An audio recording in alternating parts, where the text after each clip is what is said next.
Okay, I'd like to call to order this regular meeting of the Boulder Valley Board of Education for Tuesday, May 8th. Laura, would you please call the roll? Benford. Fuqua.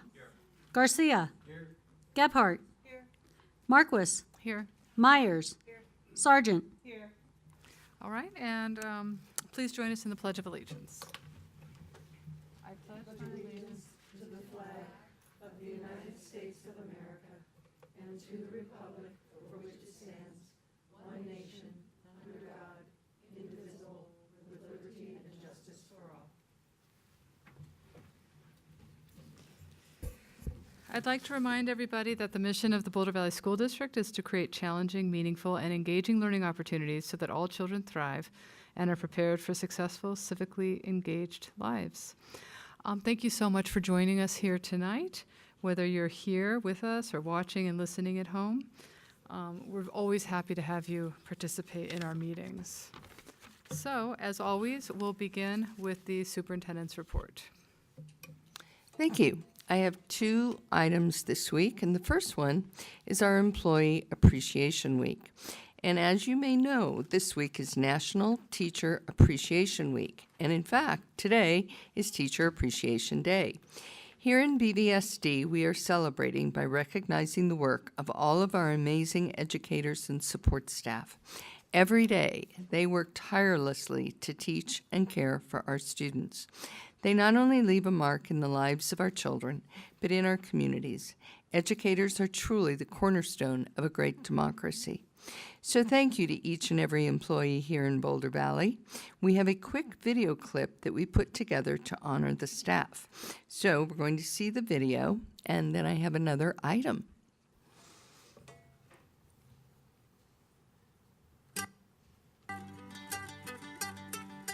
On this Employee Appreciation Week, We thank you. You guys rock. You don't hear it enough.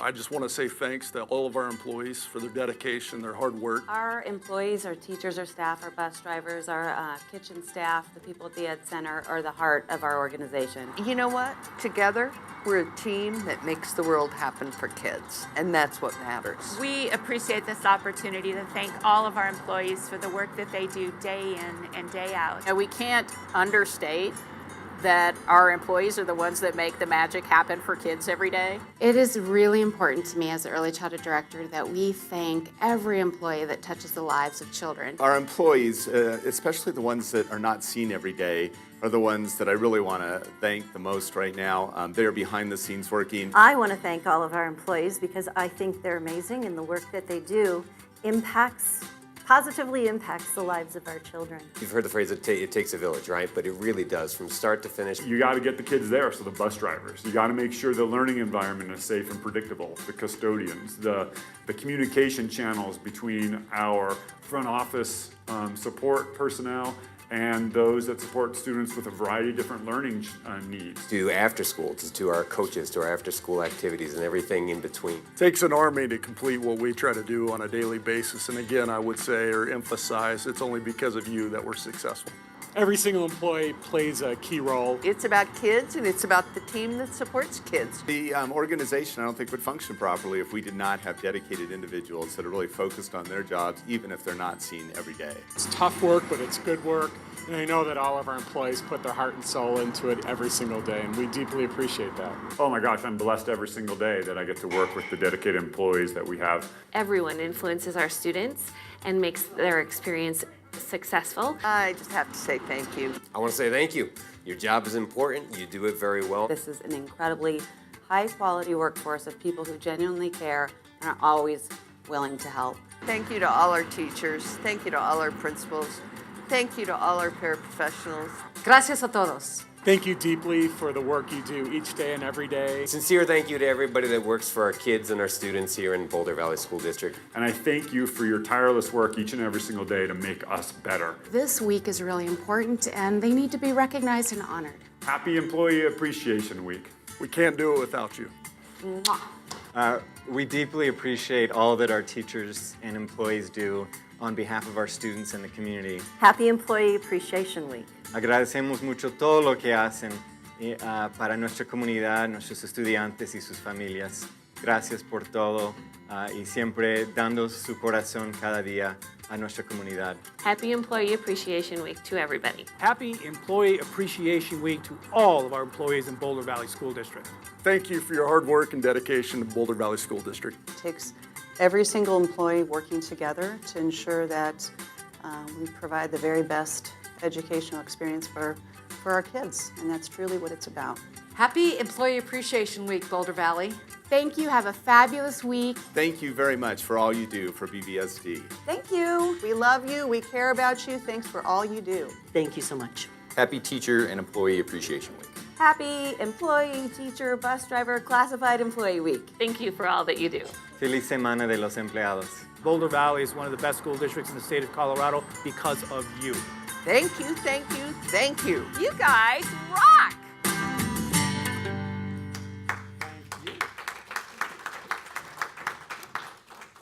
Thank you to our communications department. So I just want to close this part of my comments by saying I want to take this opportunity to encourage everyone to write a note to a teacher this week, or an employee, or a principal, or a support staff member who has made a difference in your life.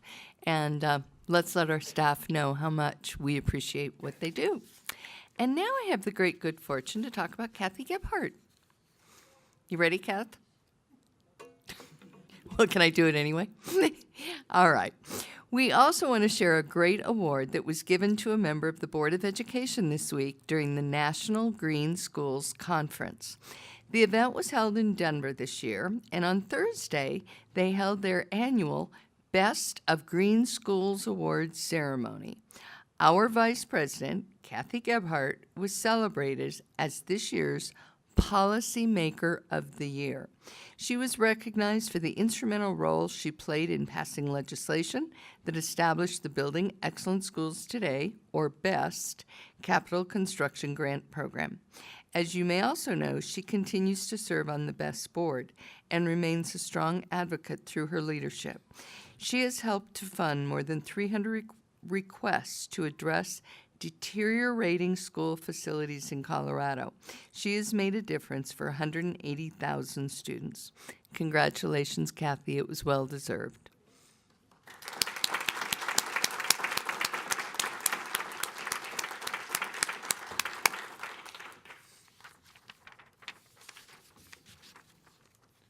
All right, so we'll move on to public participation.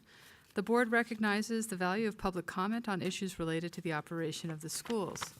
To ensure that our meeting is conducted in an orderly manner, we ask that persons who address the board confine your comments to matters that are germane to the business of the school district. Speakers on agenda items will be heard first, followed by those speaking to non-agenda items. Limit your presentation to 2 minutes. If we go over the first hour, public comment will continue at the end of the meeting. Recognize that students often attend or view our meetings. Speakers' remarks, therefore, should be suitable for an audience that includes kindergarten through 12th grade students. The board president may interrupt, warn, or terminate a participant's statement that is unrelated to the business of the district or inappropriate for K-12 students. There is a lighting system on the podium, starting at green when your 2 minutes starts, turning to yellow when you have 30 seconds remaining, and turning to red at the end. When the light turns red, please wrap up your comments so that the board can hear from the maximum number of speakers. We do have a lot of speakers, and it'd be great to fit them all in the first hour, so please keep your comments to 2 minutes. All right, so we do not have any speakers on agenda items, so we're going to move straight to non-agenda items, starting with Anna Sigur.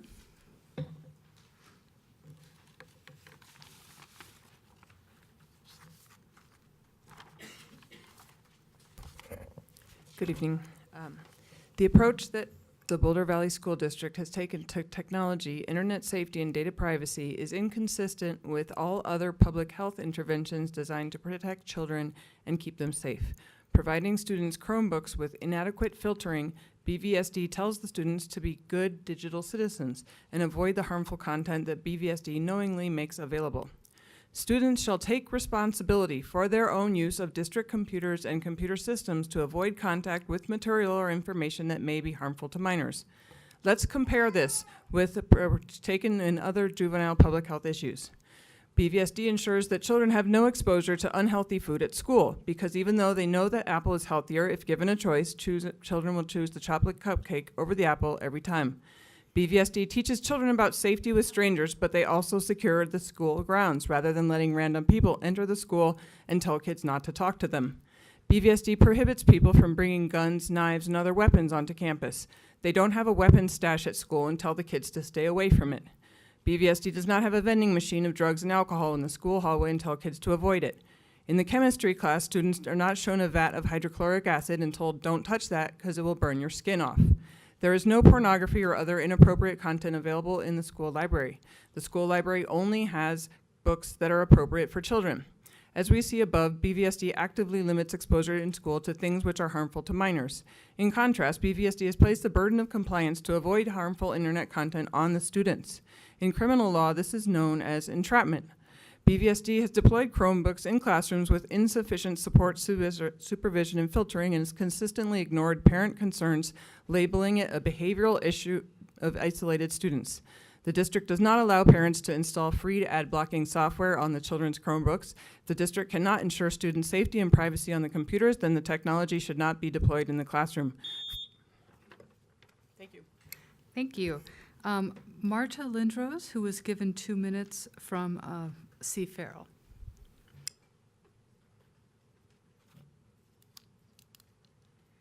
Good evening. My name is Marta Lindros, and I am the chairperson for the Teen Parent Program Advisory Committee. There seems to be a great deal of confusion around next steps for the BVSD Teen Parent Program. Is it closing or is it expanding? We have been told both.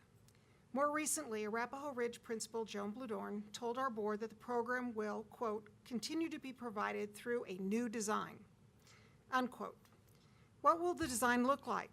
Our concern is that we do not have a concrete plan for a population that is not going away.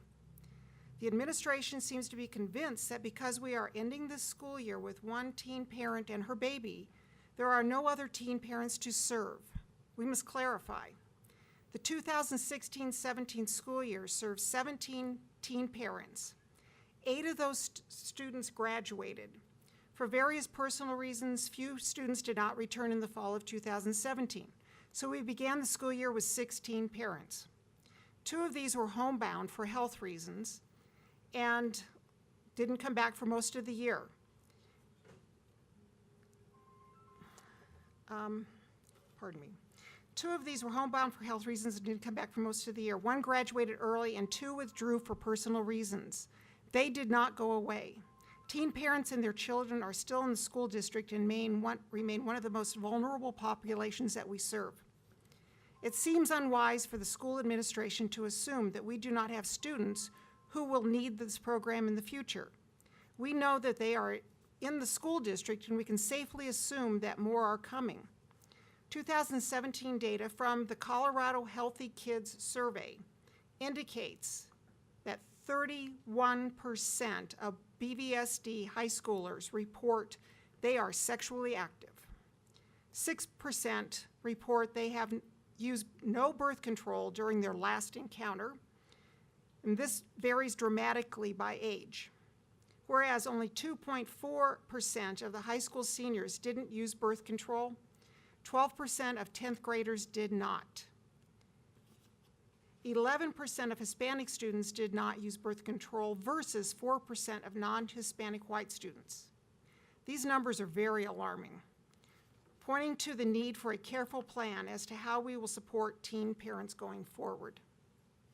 At a recent teen parent board meeting and a subsequent written follow-up to questions from the board, Arapahoe Ridge Principal Joan Bludorn indicated that the, quote, the TPP-CTE program will not exist as we know it today. Rather, the services will be delivered through a model that will include a collaborative focus by Dr. Melinda Groom. Dr. Joan Bludorn, the nursery director, and BVSD stakeholders in the community, unquote. What does this mean exactly? This is not a well thought out plan or articulated response to our very specific question. While we understand that when enrollments are low and nursery space needs to be used wisely, We are concerned that responses that we have received to date demonstrate a lack of understanding and respect for the wide range of other support that TPP provides to students besides childcare. Are Dr. Groom and Dr. Bladorn prepared to support teen parents with very little personal services that need to be successful parents and students? Will they take calls in the middle of the night when a teen mom is trying to get out of an unsafe domestic situation to protect herself and her child? Will they provide guidance to a young mom who is trying to master the challenges of nursing a newborn? Will they help them to navigate the CCAP funding process or other services like housing referrals, health care, mental health referrals under the new structure? While they may not be professional administrators, they are trained as a social worker, mentor, and they need more involvement in order to do that support. We question how any one of them will have time or expertise to deal with the immediate needs of the Teen Parent Program. Please note that the Teen Parent Program Advisory Board is eager to work with the school district to help develop a careful plan that will protect everyone's interests. We do not plan to go away. This program is important safety net. Its integrity must be protected. Please consider the actions being proposed to you very carefully. Thank you. Next, Kara Frost.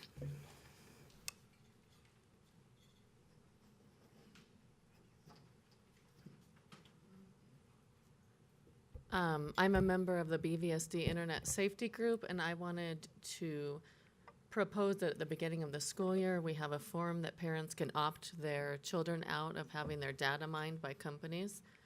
It's come to our attention that currently this is not going on, and companies are accessing data from the Chromebooks to be utilized in their personal companies. So I would like to be able, just like I opt my children out of having their photograph put in a newspaper or on the internet, I would also like to be able to sign my children, I have 2 of them at Superior, 1st and 3rd grade, out of having their data mined by companies that I don't know are taking my students' data.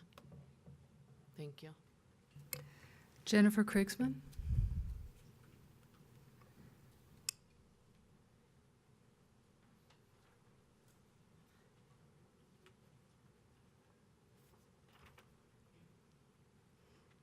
Hello, I'm here to talk about the use of computers and cell phones in classrooms. We successfully use technology in our work and our home life. We find it convenient and extremely useful. Our child has access to the same technology in a very safe way with boundaries. Unfortunately, we are very unhappy with the management and the use of the Chromebooks in classrooms. There are real privacy issues, Google collecting kids' information, which I believe is illegal, and security problems. The system has been infiltrated by an unscrupulous individual. In addition, there is only one full-time IT person on staff for all of the computers in the BVSD system. Parents have approached the board about these very real issues, but the response is that there is no funding for these issues. Because the district says there's inadequate funding to better manage the computers, it follows that releasing the computers to our children is premature, and as a result, we're now faced with serious privacy and security issues for them. Under these circumstances, it logically follows that no child should have a BVSD computer until these problems have been resolved. Cell phones are a huge problem in our middle schools, yet the district looks to each individual school to come up with a policy. The result thus far is kids using cell phones as hotspots to get around the weak firewalls, to look at pornography and violent video games in the classrooms. We also know about bullying on cell phones, distractions in the classroom with cell phones, which interfere with learning and bring down kids' grades. There is a group of very concerned parents who are extremely disappointed with the lack of action from the board and the district around the Chromebook problems and the cell phone problems. We want the district to take action at the district level to address and fix these problems. Our schools do not have the funding or the resources to do it on their own. You have promised us and our children a safe learning environment. Computers and technology are amazing, but a real effort needs to be made in shielding our children from the negative aspects of computers and cell phones so they can enjoy the benefits while avoiding the very real downsides. Thank you. Kelly Lopez. Okay, Jason Lopez.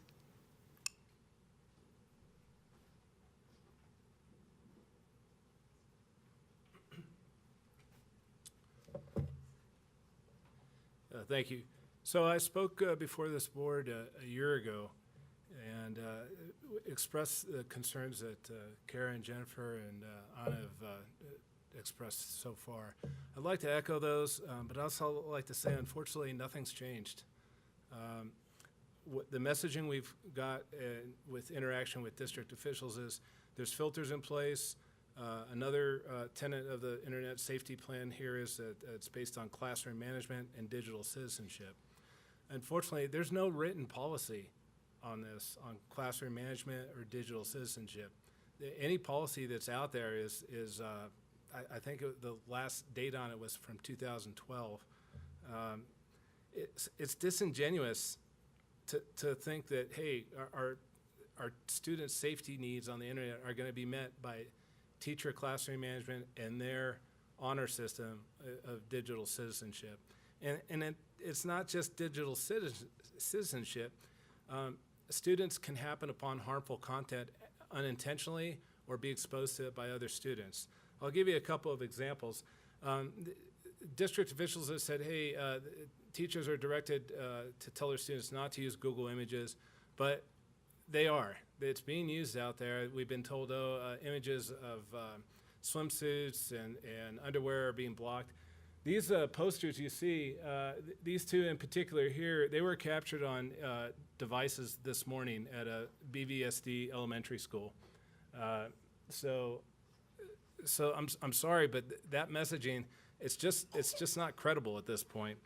A couple other experiences I'll share with you. Today I picked up my daughter from school. She shared with me an experience that occurred today on a Chromebook where some fellow students were doing a research project for a biography on Paul Revere.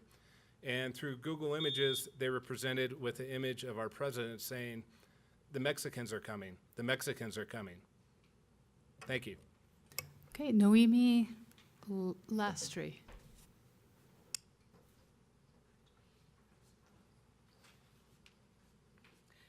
Thank you. It's internet safety as well.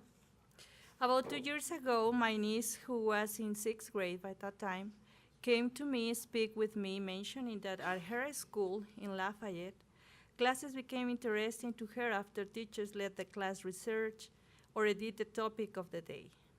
But after a while, she noticed a group of boys clustered around the screen and laughing in a very silly way. After this happened, a couple of times she knew that they were chatting with who knows who, instead of the class assignment of reading and researching or editing the topic.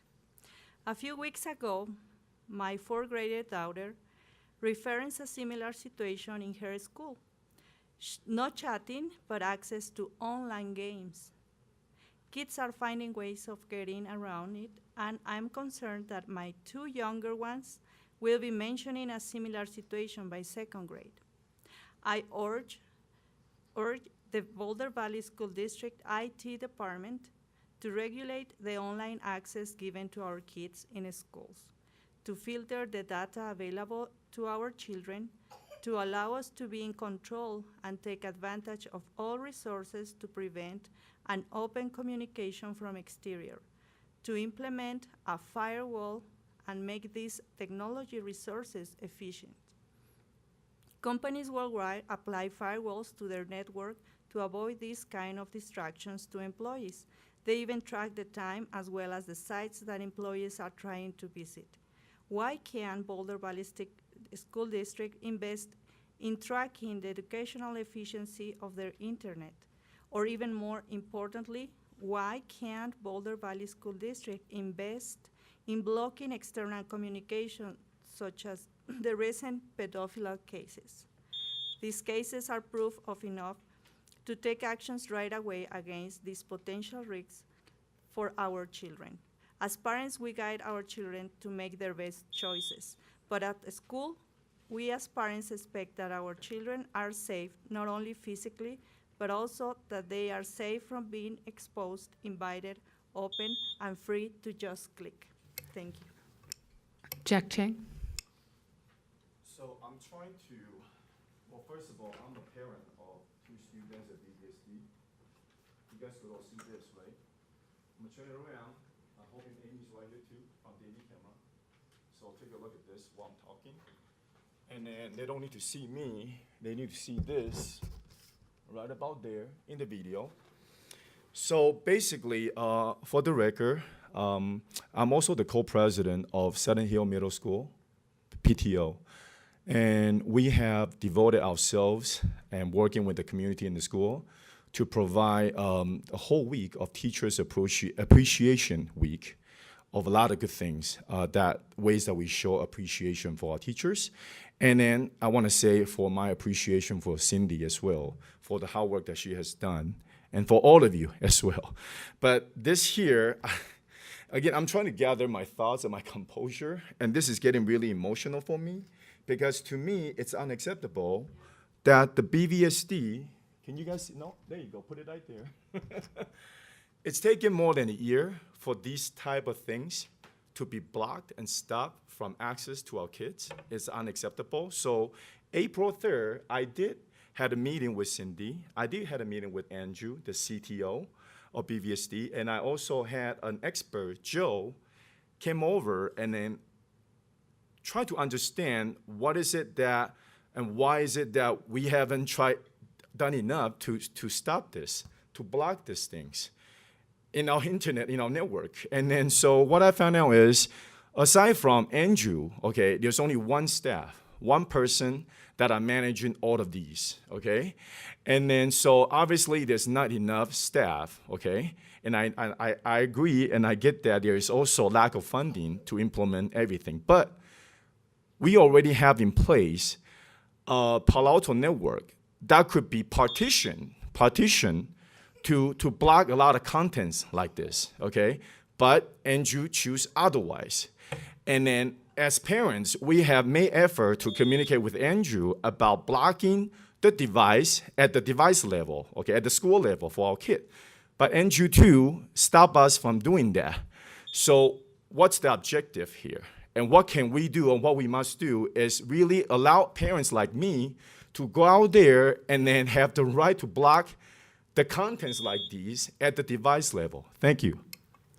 Okay, Dan Gold. Hank Dalton's not here, I think so. Dan Gold.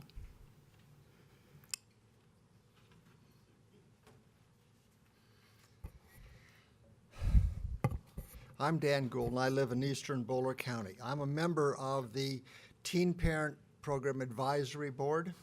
As a board, we have asked numerous times for clarification on how these teen parents will be supported in the future. We are not opposed to the new structure that allows teen parents to enroll at Arapahoe Ridge or their own high school, but we do have concerns as to how this decentralized approach will work. And we can't just eliminate the formal program at Arapahoe Ridge. We know that there are students who have opted not to use the Arapahoe Ridge Teen Parent Program and Child Care Center in the past. Over the past 2 years, Genesis reports that they have served 11 BVSD teen parents who did not attend Arapahoe Ridge, but who instead enrolled in Engage, Centaurus, Justice High, and Peak to Peak. This is food for thought. Perhaps Arapahoe Ridge program has more successfully served students from Boulder than Lafayette and East County. To date, our advisory board has only heard vague explanations as to our questions about how the decentralized approach will work. We therefore ask that the Board of Education demand a formal plan as to how a decentralized program for students all over the BVSD will work. We do not want them to fall through the cracks. I have 7 specific questions that I don't have time to go over with you in detail now, but I will provide to your staff and you can look at that. We hope that the district, as it looks forward to a detailed plan, will see that these questions and concerns I have listed here are addressed. Please think about our teen parents and their babies. This vulnerable population needs our focused support.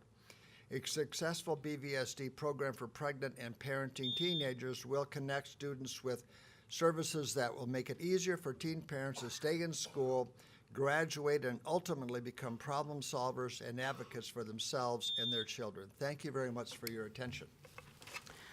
Patrick Van.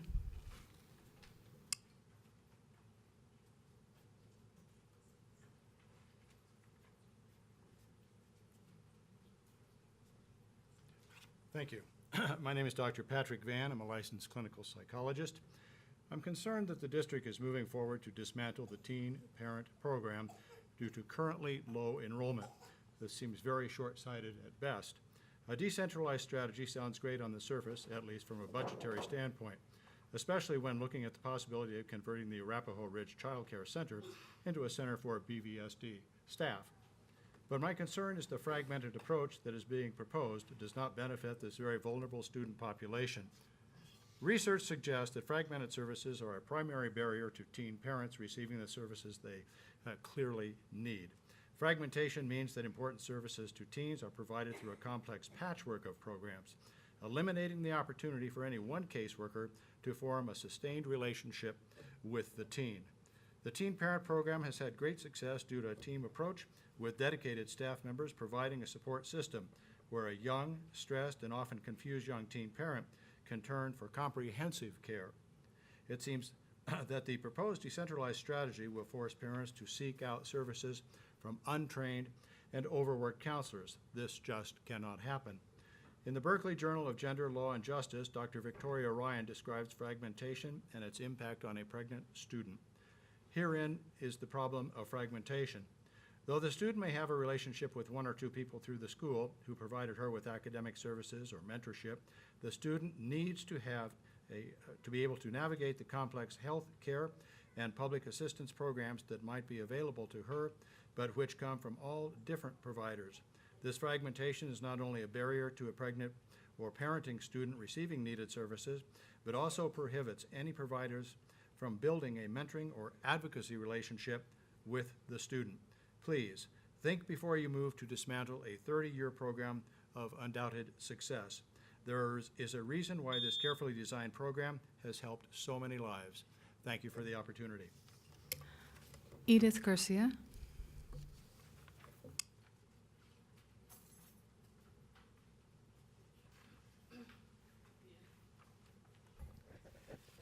Hello, my name is Edith Garcia. I am a proud 2016 graduate of the BVSD Teen Parent Program.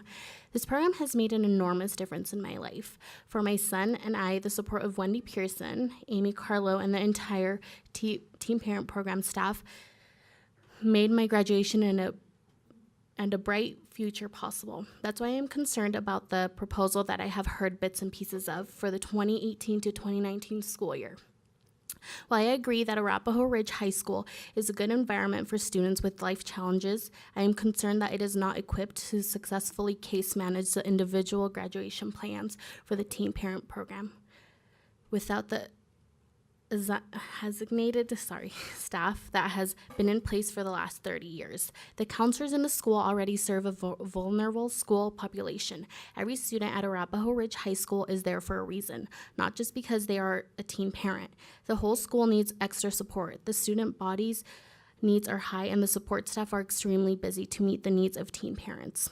For the teen parent program, it's not just about graduation, which is why the program is so important. Teen parents cannot just be lumped with everyone else. That was the previous model, which had a high dropout rate. Over the last 10 years, with supports in one place and focus that is on a case-by-case basis, teen parent graduation rates have increased from 22 to 92%. We fear that rates will return to 22% with the fragment approach to supporting these students. And how will we know where things stand after these drastic changes are made? Who is going to keep this data over the next year for assessment? For the sake of the teen parents and their kids, we must evaluate how the proposed model is or is not working. We need to track the success and failure of the plan going forward. Please, as a teen parent whose life has changed, don't allow a poorly thought out decision to be made based on 1 year of lower enrollment. I urge you to put a hold on all decisions regarding the teen parent program until a proper and in-depth plan is developed to protect students like me. Thank you. Corey Chavez.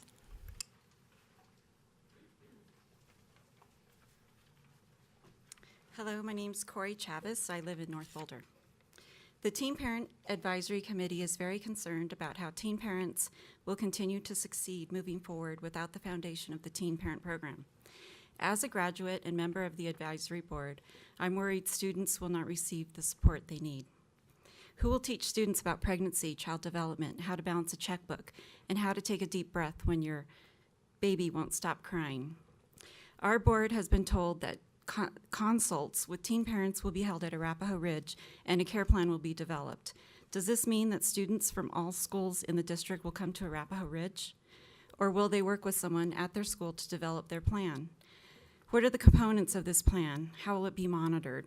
And how will the student be supported? There has been mention that BVSD staff, such as attendance advocates, school counselors, administrators, and outside community partners such as Genesis, will offer support. We need to be very conscious of the fact that teen parents are not truants. They are students with real challenges and often get in the way of getting to school on time or getting to school at all. School staff and administration don't have time or expertise to deal with the unique challenges of this population, and not all students want to partner with Genesis. Who's going to connect teen parents with programs that can benefit them? Do school counselors know how to deal with child support issues, teen divorce, and custody? If not, who's going to teach them? Please do not assume that you can treat teen parents and their kids like truants and other problem students. They are an inspired group. With guidance and a bit of extra love, they're capable of amazing things. Sorry. Their dreams and mine have been made possible by the Teen Parent Program. And we cannot assume that the low enrollment today is a scenario that'll continue. BVSD has been a role model for other programs in the state. We must remain a leader in the area of teen parent education so that our students can continue to realize their dreams for themselves and their children. Thank you. Okay, Peggy Dara.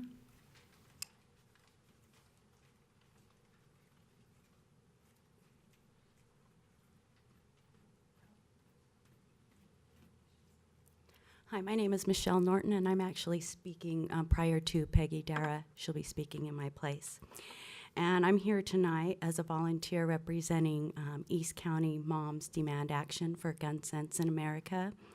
And we are here tonight to encourage BVSD to listen to a program that Moms Demand Action for Gun Sense developed. It's called the Be Smart program, and it's a framework to help parents and adults prevent child gun deaths and injuries. Be Smart is a conversation about kids, guns, and safety. So it really is moms bringing safety into our communities.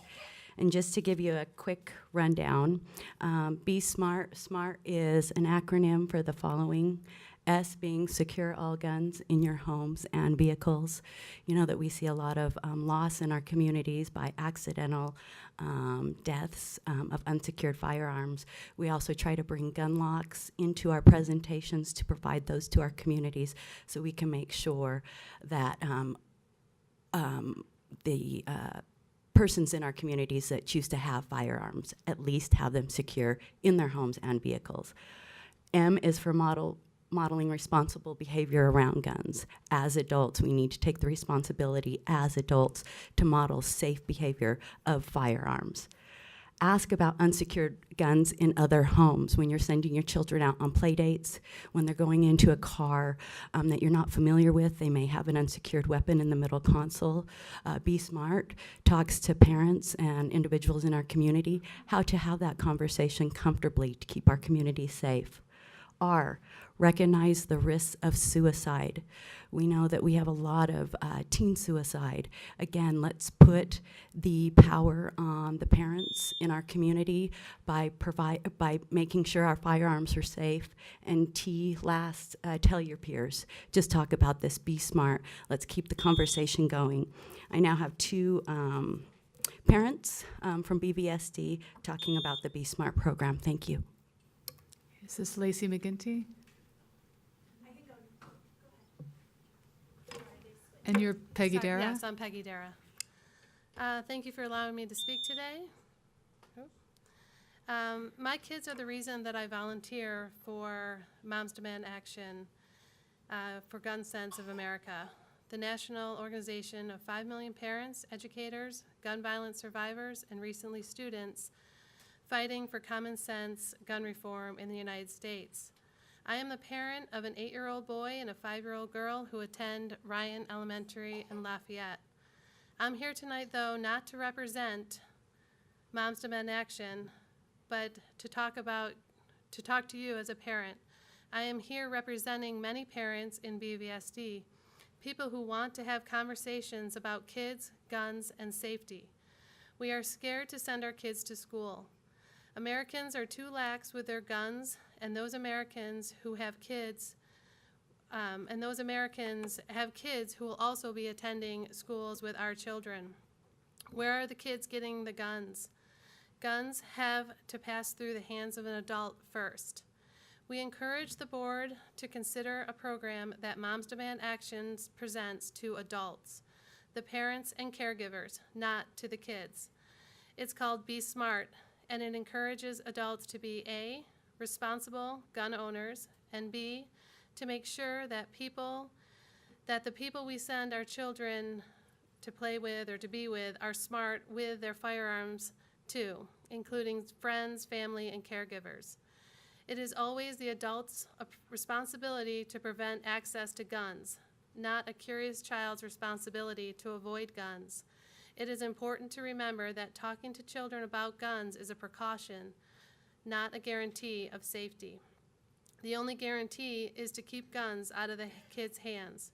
Responsible storage by gun owners is essential to preventing unauthorized, unsupervised access to firearms by children. Thank you for your time. Okay, and Lacey McGinty? Hello, board, and thank you for hearing me today. My name is Lacey McGinty, and I'm the Broomfield local leader for Moms Demand Action.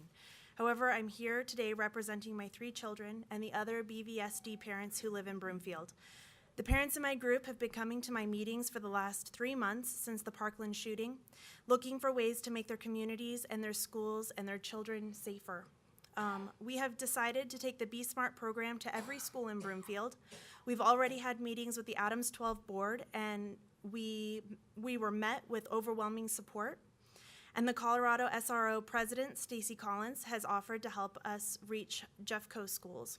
Tonight, we're asking you, the Boulder Valley School District, to see the value in this program and offer us your support as well. This program has been endorsed by the gun lobby, including the NRA, as a common sense, first line of defense to help schools and homes be safer. Volunteers like me present the Be Smart program, and all of the resources can be found online. We stick to a script that doesn't include any partisan or legal discussion, and again, this is addressed to parents, not the children. I ask at the very least that you consider encouraging each of the Boulder Valley schools to host this presentation at least once a year to help us reach parents so they may attend our presentations. I feel that if we can reach parents and encourage them to be responsible with their firearms that they purchase legally, we can keep them out of the hands of children, thus reducing the presence of weapons on campus, accidental gun injuries, and unintentional gun-related suicides. Please remember, kids can't buy guns, but 1.7 million American kids live in households with unlocked, loaded guns, including kids in Boulder Valley. Thank you for your time. I'm open to questions if you have them. Okay, Helen Kamen?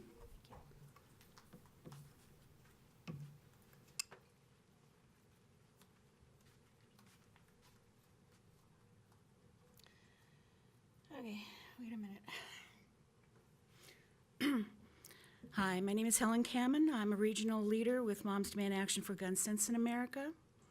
As you've heard, the Be Smart campaign was created to bring together all responsible adults to reduce suicides and the number of unintentional shootings that occur when children get hold of unsecured firearms. Every year, nearly 300 children aged 17 and under gain access to a gun and unintentionally shoot themselves or someone else, and nearly 500 more die by suicide with a gun. Many of these deaths are entirely preventable with responsible gun storage. We know we can keep our kids safer by introducing easy steps to parenting in everyday life. Our organization is presently working with the Littleton School District, Adams 12 School District, Fort Collins School District, and beginning talks with Jeffco and several others to implement this program. We would like to work with you to present this program to parents in BVSD at no cost to the district at back-to-school nights, conferences, special events, etc. We'd like to have a presence at these school events. Can we count on your support? Thank you. Okay, Alexis Martinez. Is Alexis, oh, there she is.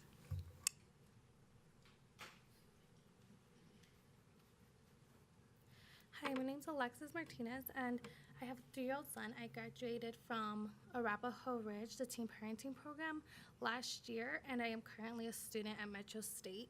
I'm a junior there, and the only reason I was able to graduate and go so far in college is due to the BVSD teen parenting program.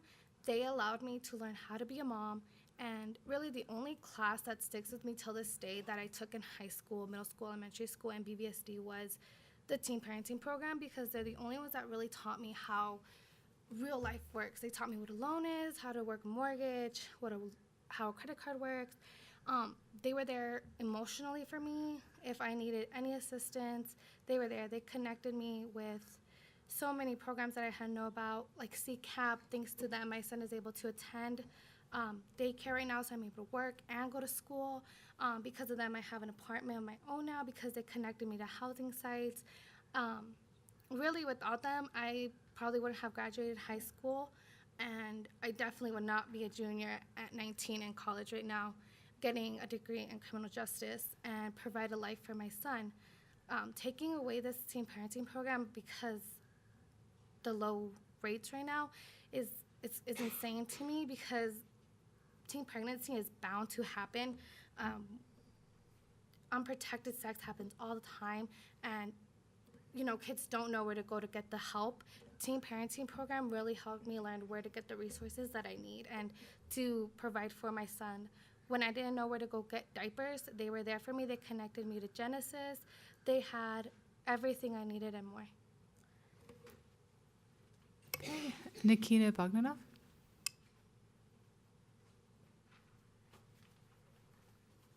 Good evening. When I first came to the board in April, I spoke here in hopes of bringing light to the reality that Chromebooks, rather than aiding students, in many cases serve as distractions. I decided to speak when, on the verge of tears during a particularly challenging class, I realized that despite my best efforts, many students had simply wasted the period playing games. I had unwittingly stolen a portion of their education and was utterly disheartened at my complicity. At this point, I advocated for stricter filtering policies and for more computer controls. Speaking to the importance of a diversity of perspectives, this issue then took on another dimension for me as I came to understand parental concerns around the availability of inappropriate material. After having attended DTAC last week, and after many conversations, my understanding of the complexity of this issue was once again expanded, this time by teachers concerned that overly strict controls would fail to develop for our students the skills they need to be successful upon leaving the district's filtered network. In light of this evolution, it has become clear to me that at the root of the problem, at least for middle school and high school students, is not so much the availability of distracting or inappropriate material as it is their desire or propensity to capitalize on this access, something the district presently fails to address adequately. Here, I'd like to point out that a student ready for collegiate independence and 2 grades behind is worse off than a digitally sheltered one who is at grade level. Without addressing the core issues, I believe stricter filtering is the only option. However, acknowledging this nuance and complexity, the district can yet choose the higher ground. Moving forward, I have 3 suggestions for the board. First, to invest in teacher training to integrate classroom technology more effectively. If done right, it can work. As employed by the majority at the moment, it does not. Second, to invest in classroom management software like GoGuardian. And third, broaden the definition and implementation of digital citizenship training to include focused efforts at promoting the non-distracted use of technology. Thank you. And Amanda Dean.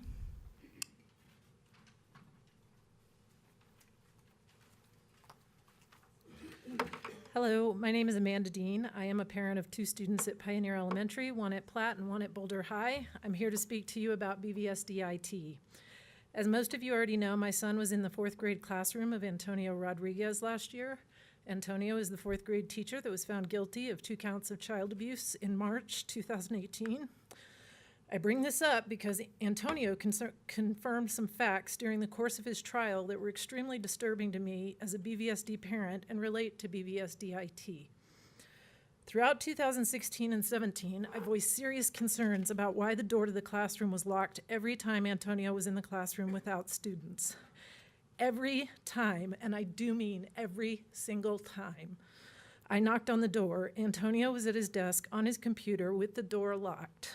I could not determine what Antonio was doing all school year, and I was very bothered by it since I've never seen this behavior in any elementary school.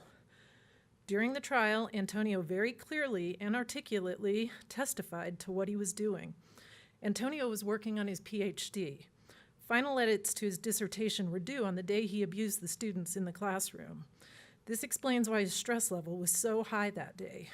Antonio stated in court that he was frantic, which are my words, to finish by the end of the day, and that he was working on the edits during every spare moment he had during the school day. It is my suggestion that a school district postulating to have reasonable control and protections on devices in the classroom should have been aware that a teacher was likely using their BVSD account to complete their PhD. I would argue that Antonio's PhD effort was similar to a second full-time job, likely completed on BVSD computers all school year. And yet, IT appears to have no idea that this was occurring, I would suspect, until tonight. I have searched on the elementary Chromebooks myself and know exactly what can be seen. How can BVSD leadership continue to ask for BVSD parents to trust their elementary school children's safety and mental health to an IT department that did not see a teacher possibly using his classroom computer all school year to finish his dissertation? I share this story to make the point that IT safety and control are an illusion in BVSD. I strongly encourage the board to revisit implementing Gaggle.net as soon as possible. Our children's safety online depends on it. BVSD IT is not enough.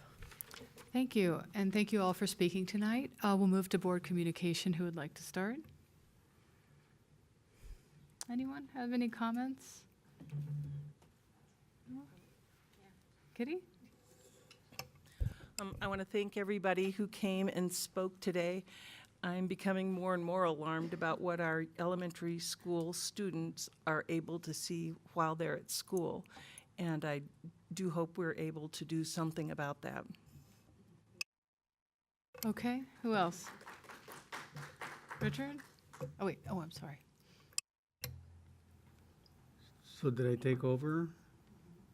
Oh. Thank you all for being here tonight. I truly appreciate your concerns on both, on the 3 issues, in terms of the internet filtering, all those pictures there kind of like turn my stomach a little bit. The issue with the teen parent program, and also with the gun safety stuff. Let me start with the teen parent program, if I may. I want to thank Cindy and the staff that met with me, because I did have a meeting with Cindy and Dr. Bludorn and a few others to talk about the teen parent program. And my concern is that there was not a detailed plan in terms of what was going to happen with the teen parent program 2.0 probably. And I still don't see a detailed program on teen parent program 2.0. What I would like to encourage very much is that the Teen Parent Program Advisory Board that has been invested over time as it relates to the Teen Parent Program work with the administration to come up with a comprehensive plan on what that TPP 2.0 would look like. That would be my recommendation with the TPP program, and include everybody in that process. And as it relates to the the internet filtering, I requested today the minutes of the DTAC meetings, because I believe they meet quarterly. I want to see what they talk about, what the agendas are in terms of DTAC. Are they talking about this stuff here? Are they not talking about this stuff here that was presented tonight? And I know that, I don't know, it must have been a few months ago, we had a very eloquent presentation from the folks here tonight as it relates to the district considering, I don't know whether appointing or at least look at another mechanism that would truly look at some of the issues that were presented here tonight. Something aside from the DTAC committee. I think maybe that's a direction that we still need to go, is to look at what is, how can a separate group help us deal with these particular issues. And I would strongly urge us to consider doing something like that. Bring the group back, or that committee back, so that, because it seems like DTAC has other issues. I did go into the DTAC website too, by the way, and I saw this whole thing about digital citizenship. I didn't see, I mean, it was way up here. I didn't see any detail in terms of what does that mean? How does that work with classroom teachers? What information people are getting? It was not, I didn't see a comprehensive plan in terms of what goes on there. I would like to see that. I'm also very concerned about the stuff that kids are getting into. And I know that just a wrong push on a button can get you all kinds of crazy stuff, because it's happened to me. And I know that it's probably happened to many of us. You know, we push a wrong button and next thing you know, you got all this stuff staring at you.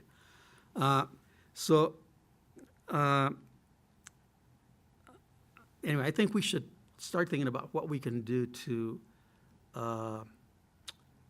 create maybe another option or another vehicle, another mechanism, so that we can really start addressing these particular problems, because apparently they're not being addressed. And then for the gun safety folks that were here tonight, I really thank you for being here, and because you're in Lafayette, right?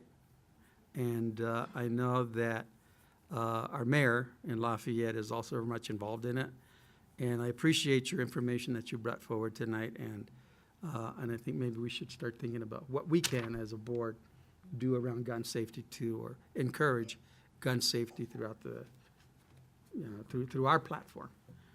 Thank you very much. I want to thank all of you for coming as well. I think all of the issues raised are interrelated. It's about protecting our students, and not only protecting them, just keeping them safe, giving them options other than just giving you guys answers. Answers aren't enough. We need action. And forming committees, to me, is not enough. I've seen, just on my small time on the board, it's like, let's form a committee about that, and let's meet about this. But yet, it takes more than that. It takes like getting on it right away and stopping what's happening, and we need to do it now. I can't remember who it was that came up and said a year ago they brought this same issue to us. And sometimes I think we act too quickly on eliminating a program, or and there's other examples besides teen parenting. I just want to thank you for bonding together, coming out. I was happy this week. I was invited to a coffee, and some of you showed up, plus many more. I walked in thinking, there's 14 parents here trying to let me know what's happening. And I know, as having been a former teacher, just retired last May, and I met with a teacher today for coffee, and she said, Donna, it's happening all over the place where our devices are being used as babysitters. We need to take action that now, and she said, I'm implementing in class my lessons, but I've got kids sitting there with their device underneath on their lap, not paying attention, and having to fight that is hard. I understood from a group of parents that, Justin has eliminated cell phones for next year. I don't know if that's a fact. I kind of hope it is, but we need to have policy within our own district to help those administrators and the teachers so that they're not saying, well, we can't do anything about it. There's no policy on this. So thank you for coming.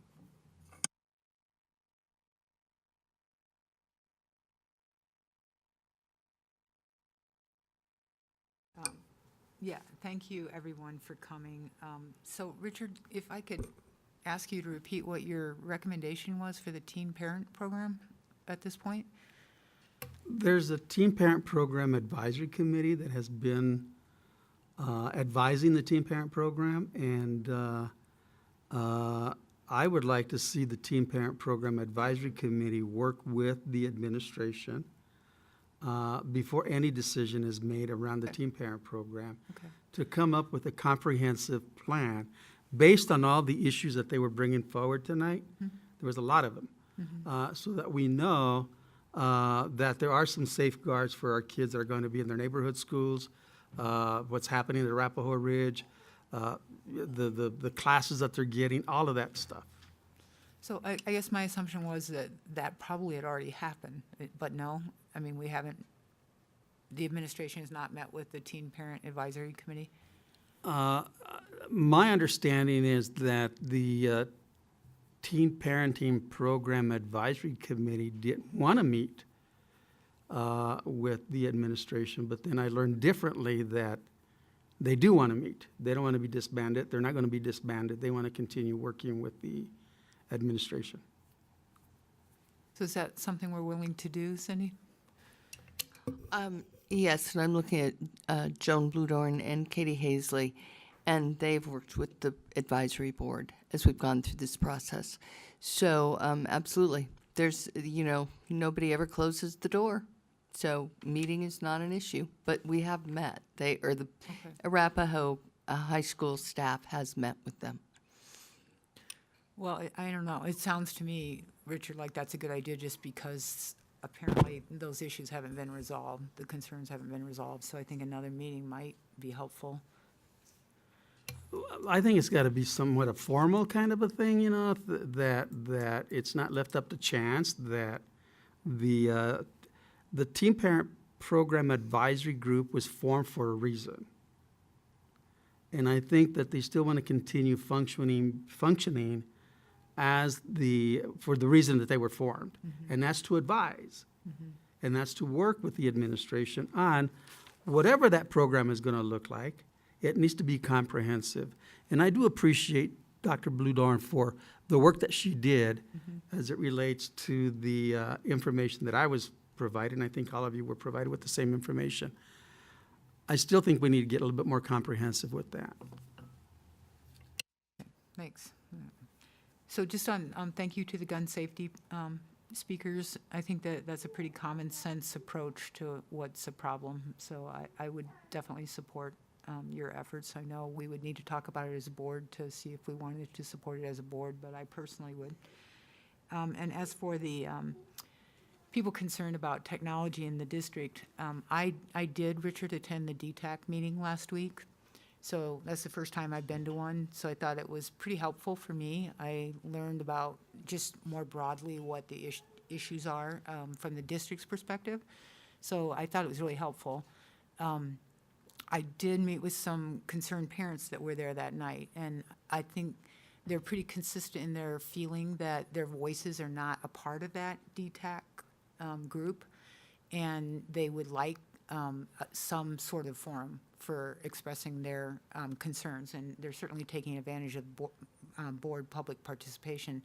But I think in light of the level of concern and the fact that I think they probably have some pretty good recommendations, I wonder if we could allow for some public participation at our May 15th work session so that we can really hear out what some of those recommendations are, because I think the board needs to take some action on it, on one or more of these issues. And so I think it would be helpful to have that. So are people in agreement that some public participation then would be a good idea? Well, we've heard a lot, and if it's not going to be significantly different, one option would be to email recommendations as a group to the board in advance. The issue is we have to start the meeting earlier, so we're busy right now from 5 to 9. So, and I think we're doing, Laura, we have something at 4:45, correct? Yes. Yeah, so we would have to, there's a timing issue. So I would, I'm not opposed to public participation. We've had a lot of public participation. I don't know, board members, or actually, should we do this at agenda setting, or?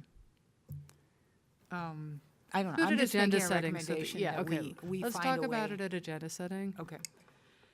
And then I just want to say that I consulted my two experts on this, which are my recent graduates from Boulder Valley, and what they thought about it. And it was really, really interesting. My son said there's absolutely no reason for anybody to be doing gaming in class. And he's 22 years old, and I mean, he was a good student, but he also got himself into trouble on occasion. But he said if you just banned Fortnite, you would probably eliminate 90% of the gaming going on in the district. So I think if I think it's hard to disagree with that we shouldn't be allowing gaming. The other thing he said is that he knows of people that outside the district who have hacked in to Google Doc chats inside the district, and he said that is concerning, given the times we live in today. Outsiders should not have access to our kids' Google Doc chats within the district, so that there needs to be some way to prevent that. And I'm not repeating this just because I think he's the expert on this, but it was fascinating to listen to him and his perspective. So then I called my daughter, who's a year younger, and asked her, and she said, if you eliminate Fortnite, that would be a lot of your, this is separate, I didn't even tell her what her brother said, you know. Is that a game? It's a game, it's a wildly popular game. Yeah, it's a Hunger Games kind of thing, like you.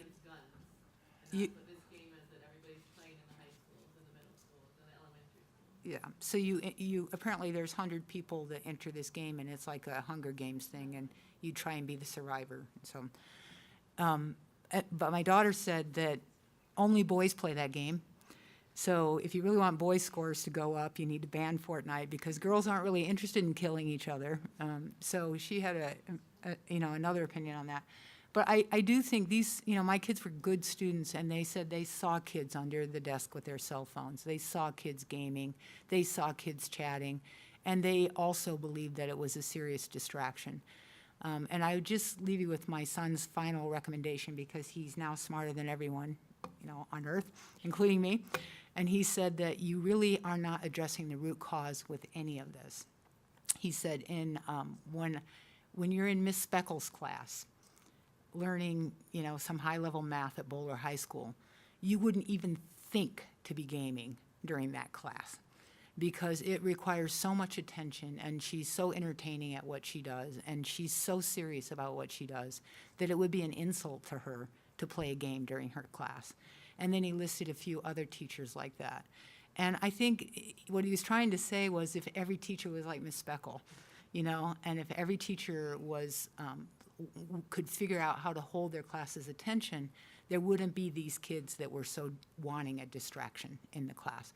And of course, I know that that's one kid's opinion, but I think there's some truth to it, that we need to make the way we teach more engaging so that kids aren't thinking it's more fun to be gaming than to listening to some great teacher teach a great lesson. So, words of wisdom from a 22-year-old. Sam? Well, things quickly. I do appreciate everybody speaking to us tonight, and we're always interested in hearing everybody's concerns. On the teen parent program, Dr. Stevenson, it seemed like there were some pretty reasonable requests there. One is clarity on what the plan is. Another is making sure we have staff with expertise to support the teen parents wherever they may be. And I didn't hear anybody oppose supporting them at their home schools. So can we put a deadline on when the board might see a proposal and the community might see that? We can put together a proposal. What I can tell you is the parts of the teen parent program will include being at your home high school. If you are at your home high school, many of the families, of course, have their own care for their children, their daughters. Should we have students who need support, that would be through our counseling staff and through our nursing staff. And absolutely, we're prepared to do that. So that would be home high school kids. You know that we're using the nursery. We're using the nursery for, we're looking at an employee program, but we're going to be preserving spots in the nursery so that if we have teen parents, we will have spots for the children. And so we're preserving spots for any students that do give birth and need care. So, and then we will, the students can still attend Arapahoe. It's just that we don't have a teen parent program with special classes. So the students would enroll in the other programs. So it's not, I guess, and we can create a plan for you. That's not an issue. But it's really looking at what are the individual needs of each girl and each family, and how do we best meet those needs. I'm not sure that creating a program that says it's going to meet the needs of all the kids, these are individual needs. These are girls who have individual needs, families that have individual needs, and we need to serve them in their home high schools and at Arapahoe. Can I ask a clarifying question? And I'm sorry if I missed this in a previous explanation. So have all the staff that were working in the teen program, are they all going to be let go, or can we maintain a staffer who has expertise working with teen moms who could somehow maybe float around the schools and support them in that way? Yeah, we've worked with the staff, and I'm going to have to get back to you on precisely what we're doing because Mark's got that knowledge, and I just don't want to get it wrong. So I can get that back to you tomorrow morning. We have paraprofessionals there, and then we have teachers, and they're looking at me. Yes, they're nodding at me. So we have teachers and we have paraprofessionals. So I believe there are 2 licensed people, or 2 licensed people and 3 paraprofessionals there now. And so that staffing would be sustained. One of the teachers, we are currently considering where she would best be placed for the coming year, because we probably won't need 2 licensed teachers there. So we're looking at what are the potential placements for her in the system. And a possibility would be for that person to support teen parents wherever they might be? That would be a possibility. However, she's a CTE teacher, which means that we need to have her teaching in order to be reimbursed for her salary. So we are currently in the process of seeing where might that work. Thanks. And I would love some detail on that. Sure. And then just as a question, I'm thinking about these phones and devices. Do we empower individual teachers or schools to collect them at the door, failing a district-wide policy? How does that work?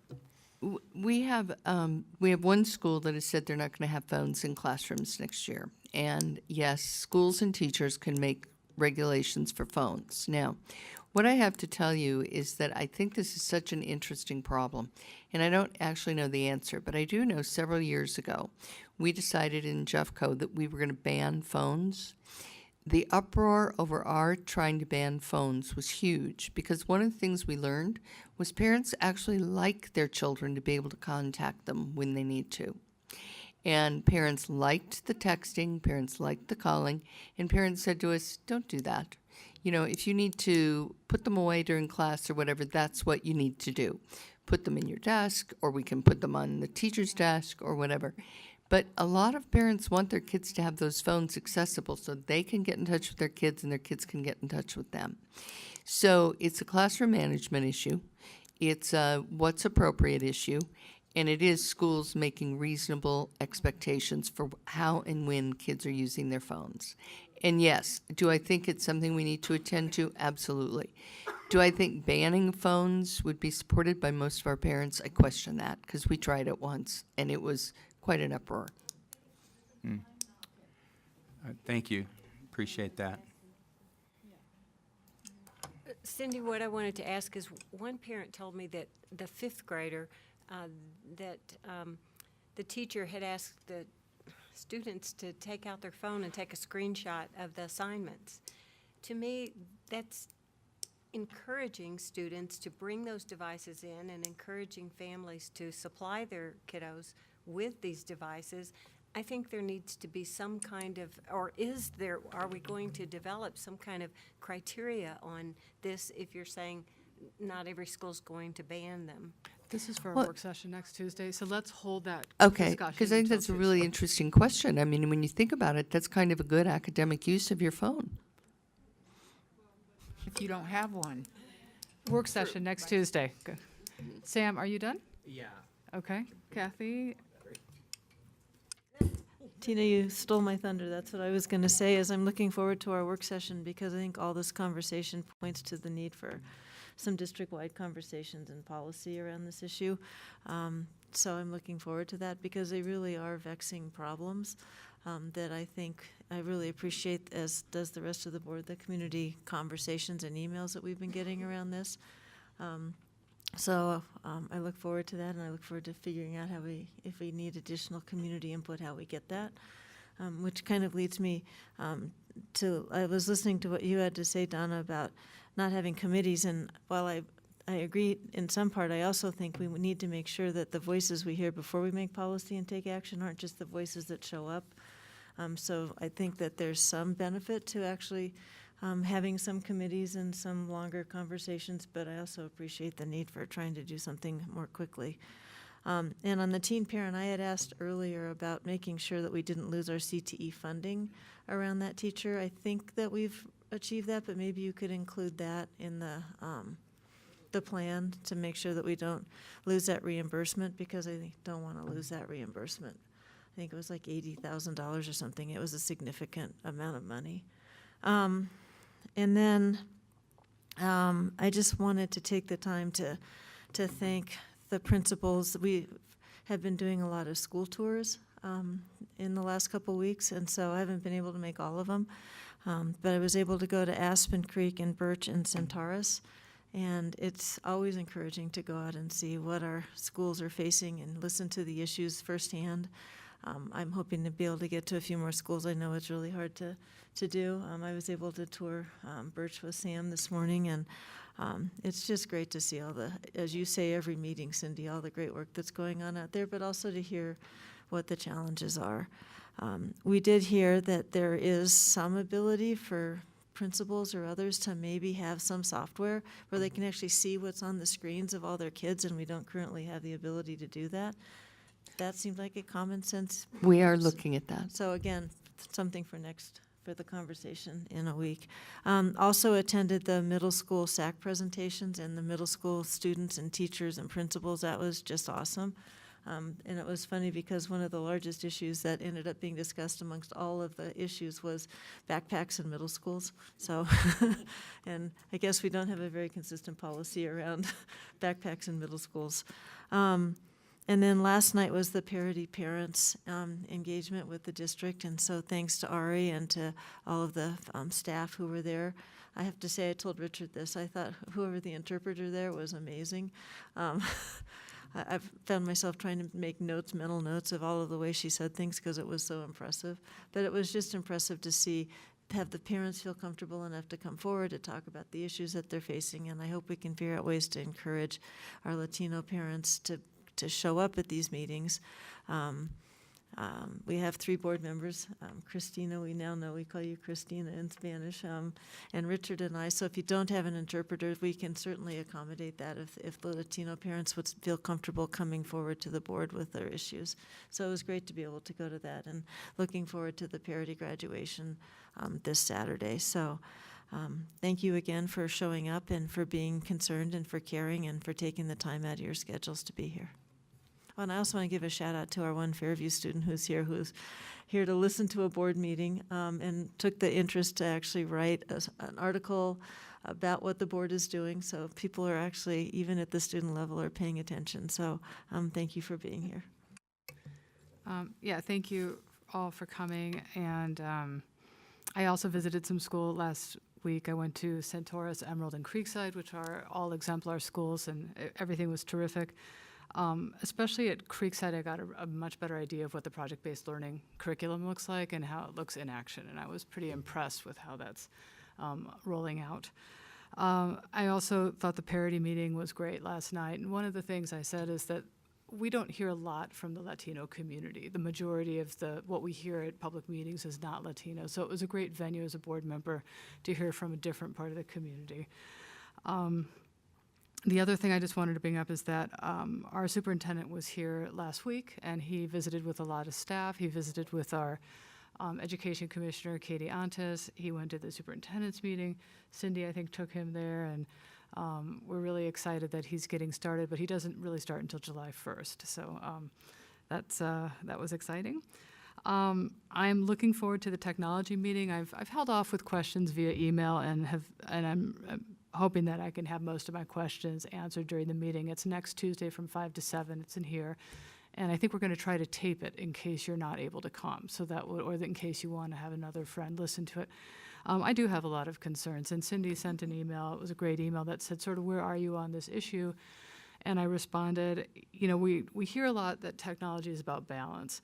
And I said, I think we might be a little out of balance right now. And so I don't need to come up with the recommendations. That's not my job. But I do have an expectation that this district will get back into balance. So on teen parenting, I hope we can just move forward and get to a place where we can meet the needs of our teen parents, but also be realistic about some of the limitations we have in a period of low enrollment. I also have faith that we can, if enrollment increases, that we can provide the services that the teen parents need. And I think your suggestion, Richard, that we just ensure that we can trust staff, that you'll make sure that the advisory board is involved, and that it's clear what the expectations are for our teen parents. And then on the Be Smart, I hope that staff will look at the program for the gun safety. And I have no idea if there's a role for the Parent Engagement Network in that program as well. So after staff weighs in, that's something I'm also personally supporting the resolution in the Boulder Valley, the Boulder City Council. They have gone through a study on a ban of assault weapons and repeating magazines. So I personally supported that. It's sometimes harder for the board to support citywide initiatives since we represent 7 different municipalities, but that's something we could consider if we wanted to. So I might bring that up at agenda setting. So again, thank you all for coming, and I think we can move on to our next item, which is a legislative update. Mm-hmm. I forgot to mention I went to the district athletic committee meeting last night, and I wanted you to know that I'm passing along your questions to them, and they're doing their best to respond to that. They sent out 6,000 surveys and got back 1,100 responses, so I thought that was pretty good, and they'll be processing those answers, and somebody will report back to the board. Shelley, do you know what the timing is on that? For the report back to the board? Fall sometime, maybe? I think it's going to take a while longer. We just reviewed the parent surveys. We still have to review the student surveys and the coach surveys, so I think we're a ways away from coming back to the board. Does everyone need a break, or are we ready to move on? Okay, we're going to do a break.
Okay, let's move on to the legislative update. Does anyone have a legislative update? We have one more day before it's over. Okay. I'm going to be looking to Leslie to see if I'm right, or Melissa on this. Were you looking? So I don't know if school finance finally made it out of the Senate, but did it? So here's my notes from Ernestine today. School finance is officially passed unanimous out of the Senate. And I think that also the House passed transportation. I was going to talk about that. Waiting on para. That's what I have. Yeah, I've heard that para may not make it, which would give either this governor or an incoming governor $225 million in a slush fund. I don't think they called it a slush fund, though. Probably not. Discretionary spending. And so with school finance making it through, I think Boulder, we're going to get $8,049 per student. And overall, they didn't do anything more with the BS factor. It's still a $150 million buy down, which leaves it at $670 million. So it's good, but I think the total of what they're giving to transportation is about $675 million, and allowing for COPs and bonding to go forward with the idea that something would go on the ballot in this year. And if it doesn't go this year, then they'll refer something for next year. So they're a little inconsistent in their willingness to be able to bond for highways but not bond for school facilities, but that's an issue for another day. So I think those were the three big ones, is that school finance finally made it through, para may or may not make it through, and transportation, with the huge amount of cash going to transportation this year and next, way more than what K-12 was able to get. But we're still being called greedy in some of the editorials that are floating around. So one more day, and thanks to our lobbyists for keeping us up to date. And then the spin cycle begins, and we get to hear about all the great things that they did. Okay, and our next item is looking at JBEB regulation for information.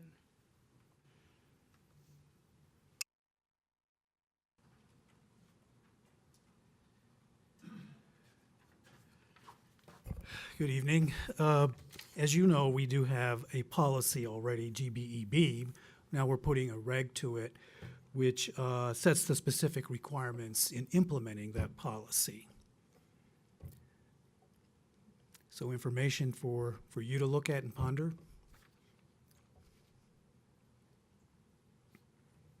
I can provide a little additional background too. Much of this was in the form of a guideline that was distributed to staff on a regular basis, and so we're elevating it to a regulation level.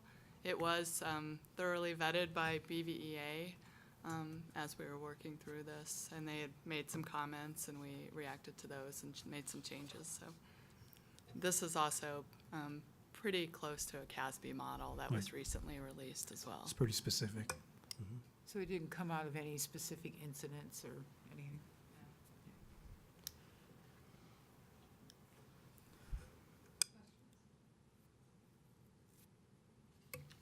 Any questions? So this will come back? Yes. Oh, this is a reg, Regulation, of course. so it's Regulation. just brought Yeah. for the board for information. So I think per our regulation on this, it will take effect in 30 days. Okay. All right, well, I Thank guess you. we will, thank you, Mike.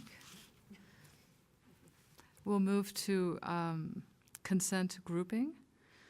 So we have 7.1 personnel items, 7.2 approval of minutes, April 24th, 2018 special meeting, approval of minutes, April 24th, 2018 regular meeting, 7.4 2018-2019 benefits approval, 7.5 approval of revised board policy ECA regarding video surveillance, 7.6 award of contract for program inventory, 7.7 award of contract for bond-funded improvements for Fireside Elementary School, 7.8 closeout to the construction manager general contractor contract for bond-funded work at the Meadowlark School serving grades pre-K through 8, 7.9 fiber lease contract with City of Boulder, 7.10 non-renewal of contracts. Are there any items board members would like to pull from consent grouping? Okay, hearing none. We need a motion to approve the remaining items on the consent agenda. Kathy, Second by Kitty. Okay, any discussion or questions? Okay, yes? You know, we're about to approve this policy on video surveillance, and I'd just like to point out that this is a big change for this district, and that I have been really proud of this district for not having a policy that has interior cameras as a part of it, because I think for just a few years, our kids have not been surveilled in ways that I think are intrusive.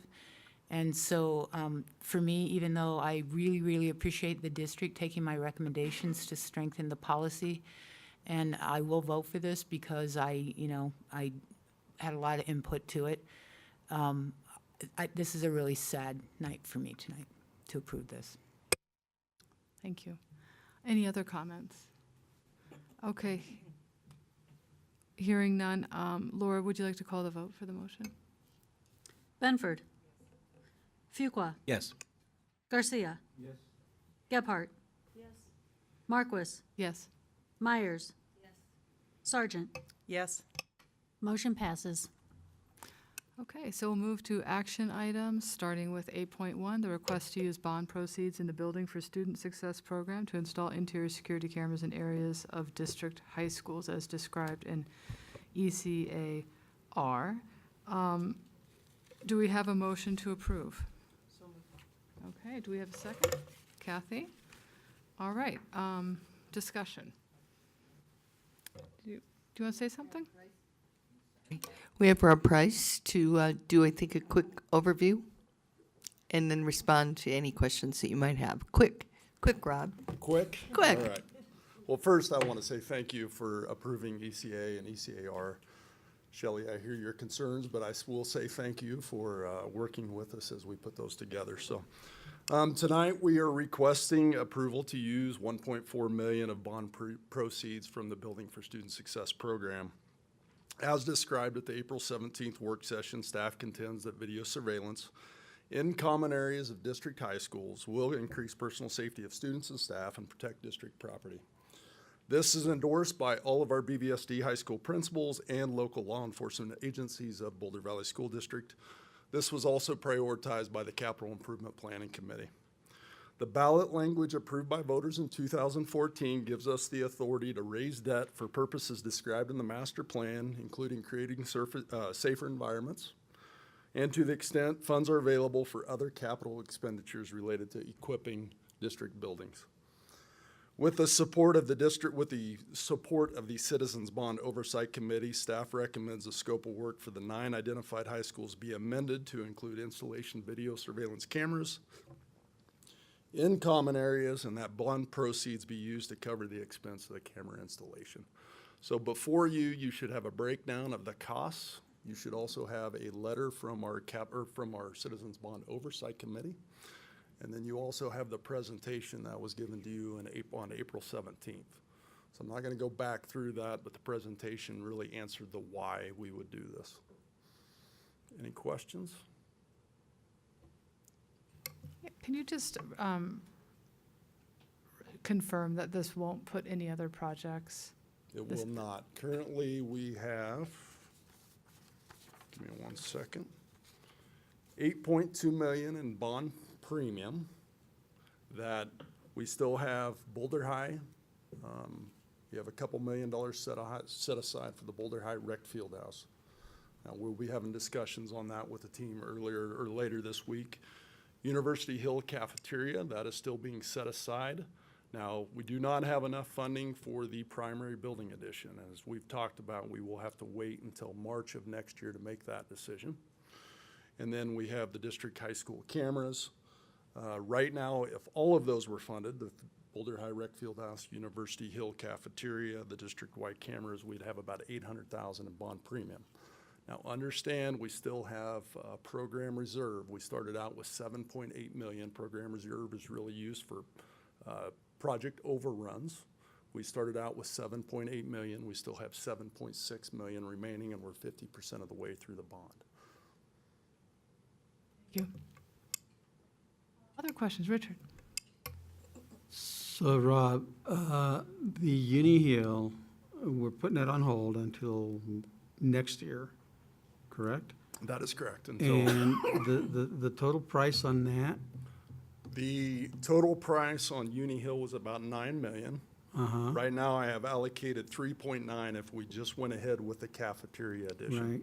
If we went ahead with the primary building addition, we'd need about another 4.9 on top of that. So where's the other, if we do go with the Uni Hill project, where's that money gonna come from? Number of, we could potentially have interest earnings, we could have project savings, other avenues that we'll explore as we get closer. Or we could also have the surveillance camera savings in there too, right? That's Let me true. ask, let me tell you why I'm mentioning that is because didn't the state legislature just pass $35 million for schools to be able to apply for and include cameras in That is- their proposals? Yes. And that's a done deal? I mean, it's, Kathy, do you know that? I don't. Richard, they have no idea how they're allocating that money, but I think that question, when it came up before, was if we apply and get it, we can certainly use it to backfill this money for other projects. I would say, Richard, the discussions that we've had with our Citizens Bond Oversight Committee, they have put in student safety over any of the other projects we just discussed. So they have prioritized that over everything. So let me understand this, Kathy. So that means that once we get the information and how to do the application and all of that for that 35 million, that we might be able to apply that 35, whatever we want to do from here to apply it to the Uni Hill project? We could use it to repay the money that we've used for the bond, but there is no guidance right now on what the match is, how much money you can apply for, whether it's needs-based. It's kind of murky at best right now. But my understanding is, if we got that money, if we applied for it, we could certainly use it to backfill the money that we've used for cameras. It's my understanding also. Okay. My question is, aren't there other safety issues as well as cameras? I'm not against cameras at all. I helped implement that at Boulder Community Hospital with Dakota Ridge Academy. Right. I'm kind of against how we're going about, it's the process involved. And maybe the funds should come from other sources like general fund or the operational mill levy. It's not so much the cameras, it's the way we're going about it. And there's other safety issues that could be addressed. Yeah, I think, in my opinion, from a facility standpoint, we are making significant improvements through this bond. Now, we're not all the way through this bond, so there's a lot of schools out there for when we talk about a secure vestibule, for example, we still have several schools that haven't had their improvements completed. But if you look at all of the schools that have been completed at this point, we have door contact, so we know when doors are going to be propped open. We have access control. We have secure vestibules. We have exterior cameras. So we are doing a great job. This is just another layer to our approach. And I think when you start looking or you're talking to law enforcement officials, they would reach out and say, this is the one thing you're missing. And I would go back to Claire Davis and say that 9 out of 10 of the 10 largest school districts have this in place. We are the only ones that do not. And I would think that we have a reason to start putting them in place. And like I said, I'm not Yep. against the cameras, but Right. it's more about the process and where the funds are coming from and what we're having to give up and what is the ongoing cost to keep these up and running. Yeah. And So Donna, currently, we're not giving up anything. We need to be really clear about that. That's why the Capital Oversight Committee was 100% endorsing what we're doing, because A, we're not giving up anything in the bond program, and B, they think it's a real safety priority. So we're not giving up anything. We have to wait. Remember that Uni Hill, Richard's question about Uni Hill is really important, but remember, Uni Hill was not in the original bond issue. So what Rob has been trying to do is figure out how we could do Uni Hill, given that it wasn't part of the bond program. Now, I wasn't here then, so I can't tell you why or why not it was or wasn't. But that's the issue with Uni Hill, not that we're taking something from Uni Hill. And that's, I think it's important to remember that the Capital Oversight Committee said this was an incredibly high priority. And this is a high priority for all of our kids at secondary right now. So I just think that's important to remember. And we're not giving up anything at this point. Yeah, I just want to say, I think this is an excellent use of the funds, and I agree with CBOC and the principals and the law enforcement people. In the grand scheme of our bonding, $1.4 million isn't all that much. And I think taking it, say, from the general fund would be a really bad idea, because that's money that is needed to be used elsewhere. So I'm fully supportive of this, and I'm glad we're finally doing it. I don't think, Ton, I'd have to look at it, I don't think we could use the operational mill money for this. That's really specific. But it's, we've also had, Rob has answered the question on ongoing maintenance. The first 3 years, there isn't any, and after that, it's around $30,000 to $40,000. So it's not a significant hit to our budget. And So could I ask you, maybe you can answer it, Kathy, on money that we need for internet safety? Where would we get that? Safety includes a lot of things, not just the cameras, but a lot of the things that the parents were addressing tonight. I think that's what we're going to be talking about next week, because that's a really broad we issue, cannot and it use depends bond on. Yeah, you they can't use bond funds money for that. That, when we start looking at changes in our technology program, that's general fund. And I think smart districts don't use bond funds for technology, because your bond funds should really be only invested where it's going to, you've got 20 years there. And technology rarely is good for 20 years. Richard? $1.4 million will go a long way for Uni Hill. When the time comes to find the money for Uni Hill, that's my concern. Where are we going to find it? And if we do go back and write an application to this $35 million, is there going to be a guarantee that it will be for Uni Hill? Can we do that as we're thinking about the grant application? Yeah, If we I- would there's not be a- able to, oh, go ahead. Let's If go. I might add to, Richard, the plan originally was to wait and see if we can get bond premium when we sell this next letting of bonds. And so we're estimating, based on our past performance, that we'll have an additional 12 million. And so I think after the conversation with the board, the idea was Uni Hill was first in line for that premium. Who else would like to make comments?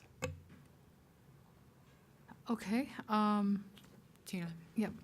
So I'm just a little confused about the whole, how much money we have for how many projects we have out there, because we've been told over the last, several months that we need to sell land to be able to fund some of these projects. So it's a little confusing now to come back and say we have 12 million and 7 million and, X million dollars to do something we were told we had to sell land to do just a few months ago. I think we were saying we could sell land to do those things. We could also use bond premium. I think that we have a lot of choices with how we could try and fund these. And the premium's not a guarantee, which is why we wanted to wait until March, but that's the estimate that we have right now. Mm-hmm. My understanding with the land sale was for massive changes in scope, like tearing down and building new schools that were not planned in the bond. I haven't heard about land sale for smaller projects. Well, I'm talking about, there's discussion about a land sale for the New Vista project. There's discussion about land sale for Uni Hill. There's discussion about Well, land for New sales. Vista and Uni Hill, I think those are in the cases where we go in a completely different direction that was already specified in the bond. With what we have in the bond right now, we can pay for those projects, but the land sales for changing the course altogether. That I was think my that's understanding. not true in all cases, but whatever. I mean, that's not really the point I want to make. I'm just expressing confusion over the different stories we've heard about that. Just to clarify real quick, so bond proceeds, we have $8.2 million. Inflation, right now, we are at $36.7 million. That is allocated on a project-by-project basis all the way through the rest of the bond. Program reserve, we have $9 million, so a total of $54 million right now that is set aside in these three buckets. Well, that's good to hear. So I have some other issues with this. First of all, this is coming for action to the board without coming for study first, which I don't think I've ever quite seen before on an initiative like this. So just as a matter of process, I think that it needs to be on study before it comes for action. Secondly, I don't think we've exhausted all the sources of funds for this initiative. There's the money that Richard mentioned, which I feel like we should try for. If we're really truly the only district that doesn't have cameras, I would think we'd be high on the list for getting cameras. I'm also not sure why we wouldn't use mill levy funding for this, since it is specifically named as one of the uses for those expenditures. And thirdly, we technically can approve this tonight because we haven't done the analysis required by the policy that we just approved to justify the cameras. So we haven't done that yet, and we need to by policy now. And lastly, this is my main issue, that this action really attempts to use bond funds for a project that's outside of the facilities master plan, which is different than even reallocating money, which is frowned upon. So I've heard it argued that some members of the CBOC or CIPSI Safety and Security Subcommittee were in favor of interior cameras back in 2014. And I was on the board then, so I remember those discussions. But I'd just like to remind everyone that the district athletic subcommittee at that time also wanted a district aquatic facility. And just like other subcommittees wanted many other things that were not on the final list. So the aquatic facility didn't make it into the final master plan, and neither did interior cameras. So if somebody came back to us and said they want to fund the aquatic facility right now, we wouldn't be able to do that because it wasn't approved. So I think that, it's not just that it wasn't approved. I feel like there are risks associated with doing what we're proposing tonight. The first is around public process. Major changes like this should reflect the best understanding of what the community views as important, and we truly just have not even had that discussion with respect to these cameras. We've had the opinions of a group of people, but we certainly haven't heard what the whole community thinks about this. The second's around the potential legal consequences of doing this. Given that the bond is tied to the facility master plan, I think the board could be legally at risk from voter complaints about violating what was approved in the ballot issue. And I remember years ago, probably back in 2015, there was a community group that was watching very carefully how we spent bond money. And those people are likely to emerge if we take this action. And I don't know what what might happen from that. And lastly, I think that funding cameras with CBOC money will impact our credibility. And since the actual facilities master plan is controlled by the board and not by the voters, it's true we can sit here and we can make this change. But I think not keeping our promises to voters will really detract from our credibility as it relates to future ballot issues. So I don't think we should fund interior cameras with bond money that was not given to us for that purpose. And if we do decide to do that, I believe we need more public process. And I also believe very strongly that we should formally revise the facility master plan to reflect this change, including detailing which what pile of money this is going to be coming from. So I also feel strongly that we can't continue to operate in a way where we just change what the voters have approved. So I'd like to propose that the next time we ask for bond money, we do it the way Denver does. They changed their policy several years ago, which was to put line items on the ballot, specifically identifying each project and its cost, and then create a true oversight entity with full approval authority for any substantive changes to those projects. I think more citizens would have confidence in how BVSD is spending their money. I think there'd be better project estimates because people would know that making changes would be more difficult. And I think there'd be fewer changes after the ballot because there'd be more stringent tests of the rationale for making those changes. So, I'd like to move that we postpone this action until CBOC has formally revised the facilities master plan to reflect this addition of interior cameras, if that's what we want to do. And I'd like to make a recommendation that they also come forward and say exactly where the money, which pile of money this is coming from. And I also think that we should seek alternative funding before we approve this action tonight. So if you like me to make a formal motion, I can, or if there's more discussion, I don't know. Want to make the motion and then we'll have discussion? Sure. Okay. I'd like to move that we postpone this action until CBOC has formally revised the facilities master plan to include interior cameras and describe which pool of money this is going to be funded from within the bond monies. and also that we seek alternative funding before approving use of CBOC funds.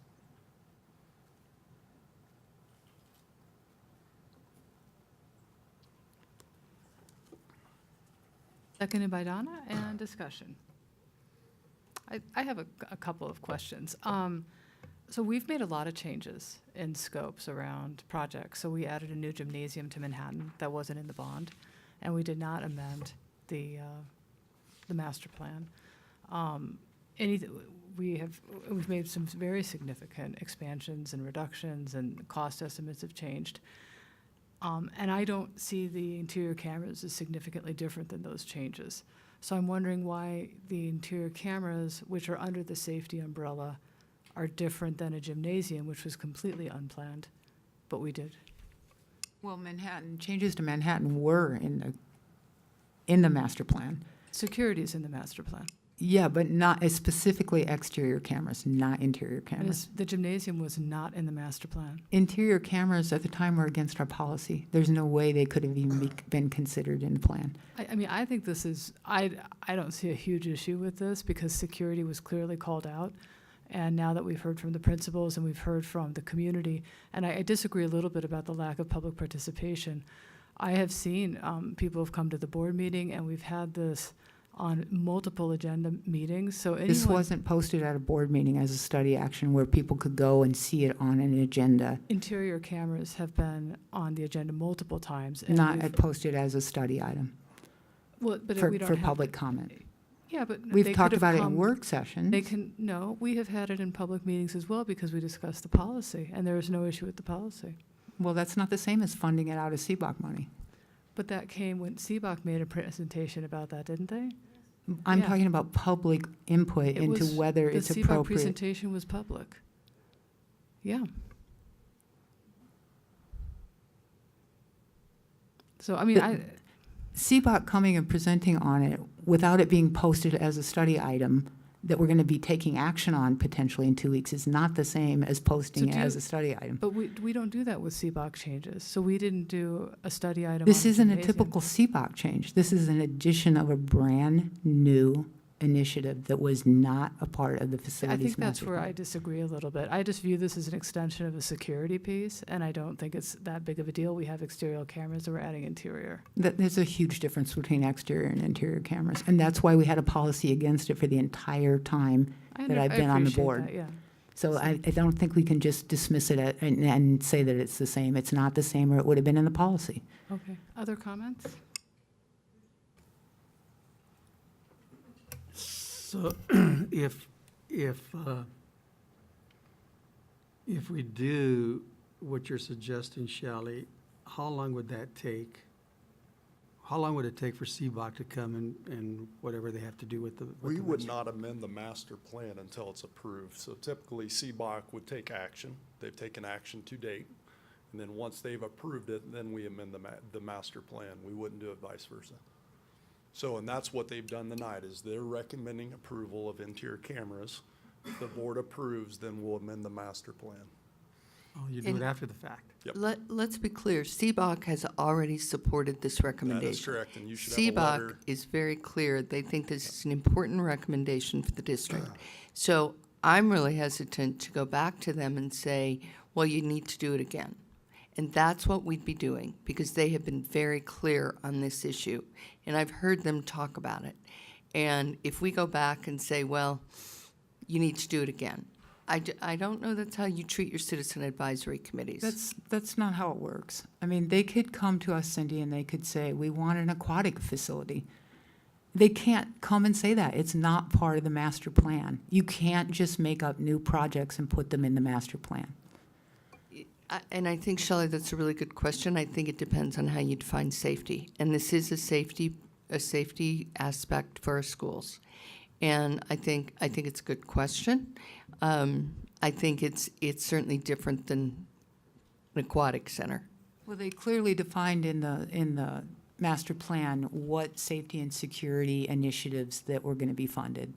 There's a list for every single school, and many of them were enhancing exterior cameras, but none of them, interior cameras were never prioritized.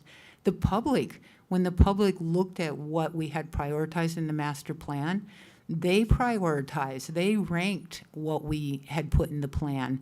And security wasn't even ranked in the top, I don't know. It wasn't even ranked as a priority. So I'm not saying it's not a priority, it is a priority. We want our kids safe. But there needs to be a process here. We need to change the plan, and then we need to vote on it. We can't just we can't just randomly throw money at something that hasn't been approved as part of the master plan.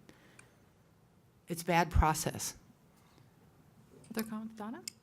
Can someone here confirm, because I wasn't on the board at the time, did we have a policy that was against interior cameras at the time for the bond? Wasn't against it, it just didn't allow it, so just exterior cameras were in the policy. Or in the reg, I should say. All I'm asking is that we revise the master plan to reflect this if we're going to allocate funding for it. I think that's the minimum we need to do here, even though I think we shouldn't be using these funds at all to do this. But it sounds like that will happen, so that we vote it and then they revise the master plan. It's in the wrong order. I don't know. Well, but if that's the order that's been followed in the past, are you're wanting to switch it for this particular issue? Well, we've never done this in the past. We've never introduced a brand-new initiative and put it in the master plan. Everything else has been a change in scope of an existing plan. And those usually do come before the board. If you recall, Centaurus came to us because there was like a $10 million addition, remember? And CBOC felt uncomfortable doing that without talking to the board. Mhm. That's how it's done. It's not, So you don't view this as a change in the scope of the security no, piece of I it? don't. It specifically excluded interior cameras. This is a completely different project. And I think the least we can do is include it in the revised plan before we approve this. How I long would just that don't take? agree that that's accurate, Shelley. They did say security, and if you look at what was listed in the $800 million, interior security cameras are definitely listed. The voters So- did not approve 800 million, they approved This has 576 been- million. I understand that, but this has been listed. We have talked it and talked it and talked it in public. And so I just really think it's not appropriate to be mischaracterizing what we've done in the past with CBOC, what was listed in the master plan, which was security for the high schools. For every high school, it said security. And so this is just a change. This is more, not even a change in scope as much as it is just a more delineation and more clarity around what that security looks like. And far be it from me to say that every police chief in the entire school district and every principal and our staff are wrong on this. Nobody And- said they were wrong. Well, yeah, you're insinuating that they are by not following. Can I just finish my sentence, please? By not doing, they understand what the process is. Staff understands what process is, and we are the only district. And I think we have exposed ourselves to significant liability, and we're exposing our children to significant liability by not taking this simple step that's $1 million some for our high schools, and not following what our principals and what our police chiefs and what our staff say is their highest priority. And following the process that we followed with CBOC, I think is really inappropriate. Well, I think that's a lot of hyperbole. What I'm saying is that we shouldn't be funding it out of CBOC. I'm not saying that, there's not a lot of people that want cameras. And to say that somehow this was included in the $800 million ask is completely irrelevant. There were $300 million worth of things that are not included in the bond because the voters did not approve $800 million. They approved $576 million. This was not included, and it was not in our policy, didn't even allow it at the time. So this is a brand-new initiative. Katie? I call the question. The question's going to be on Shelley's motion to, which, do you want to repeat your motion? Yeah. So I'd like to move that we postpone this action until CBOC has formally revised the facility master's plan to include interior cameras and make some sort of determination of where that money is coming from. And also that we seek alternative funding before approving use of CBOC funds. Laura? Oh, we already had a second on it. That's okay. Laura, do you want to call the roll?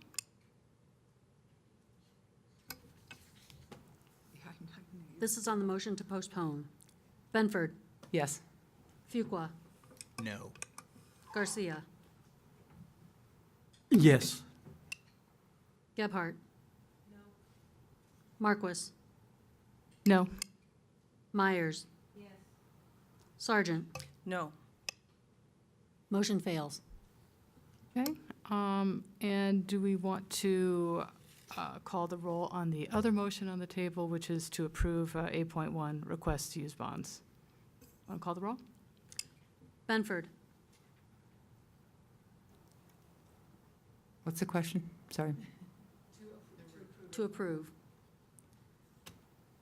What's 8.1? To approve 8.1, the request to use bond proceeds in the building for Student Success Program to install interior security cameras in areas Oh, of it's going district high back to the schools. original motion. Sorry. No.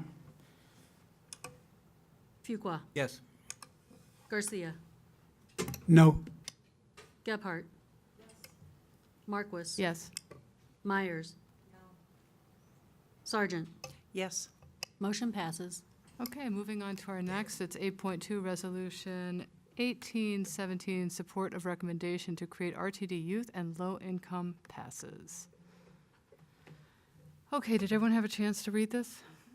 All right, and questions? Is there someone from staff who wants to say something? Kathy, did you? Okay. We do a motion and then we'll talk about Okay, can I have a motion to approve this resolution?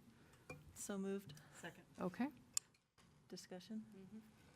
Really briefly, this was brought to us by Matt Samuelson at the Donnell K Foundation. He made a presentation, and just so you know, the Denver Public Schools and Jeffco Public Schools have already approved this. Adams 12 is looking at approving it.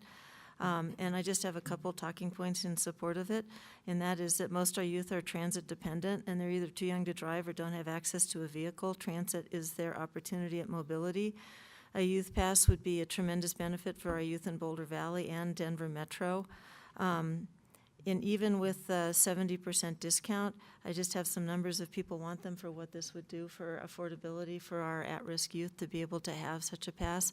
There's no guarantee that RTD will actually do this, but what we're hoping is that with a concerted effort by resolutions by the districts in the RTD area, that we can put some pressure on them to allow these discounted passes for at-risk and at-risk youth and families.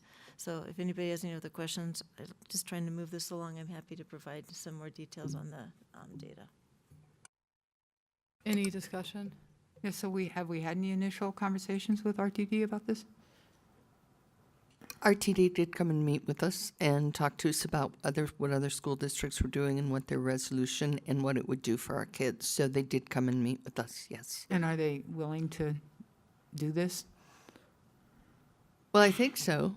No, yet. They haven't taken Yeah. a vote. We're just hoping to get these resolutions in front of them so they can consider it.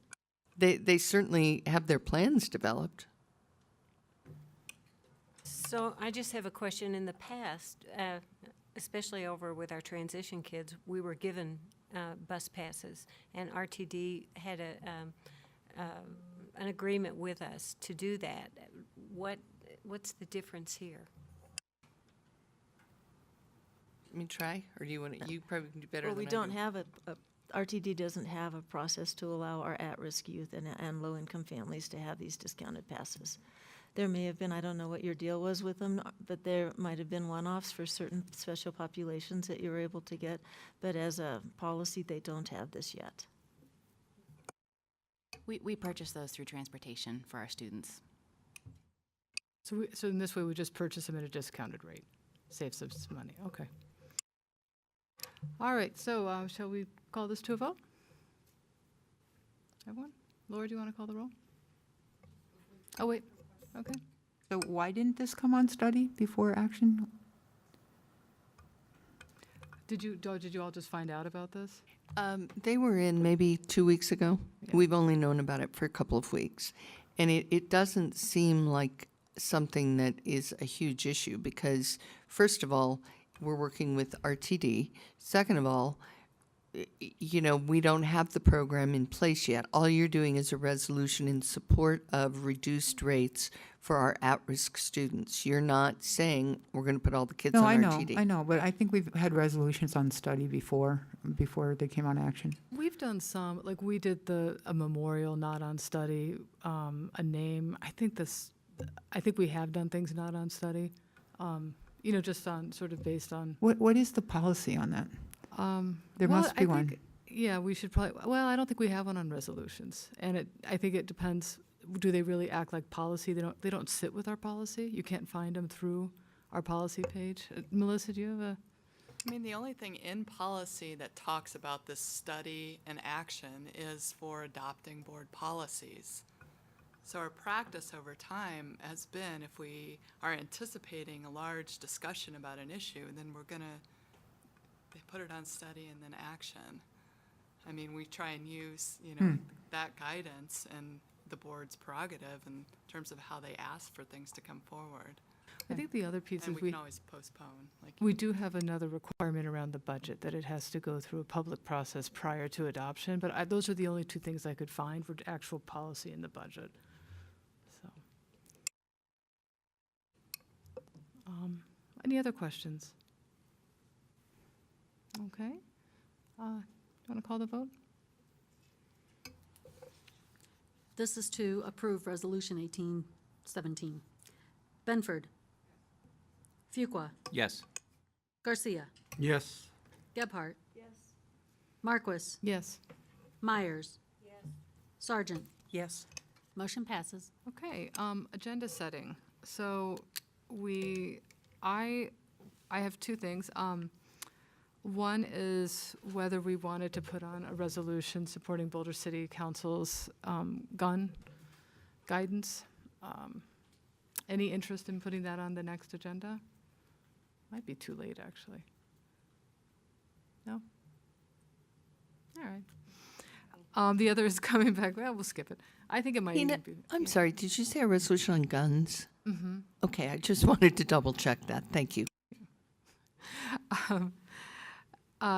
Shelley wanted public participation before the May 15th meeting on technology. Do you want to talk a little bit more about that? And just our schedule right now is we're going to meet at 4:30 for board photos. At 5 o'clock is our special meeting from 5 until 7, and then we're meeting with Rob from 7 until 9. The meeting, the work session on internet. Okay.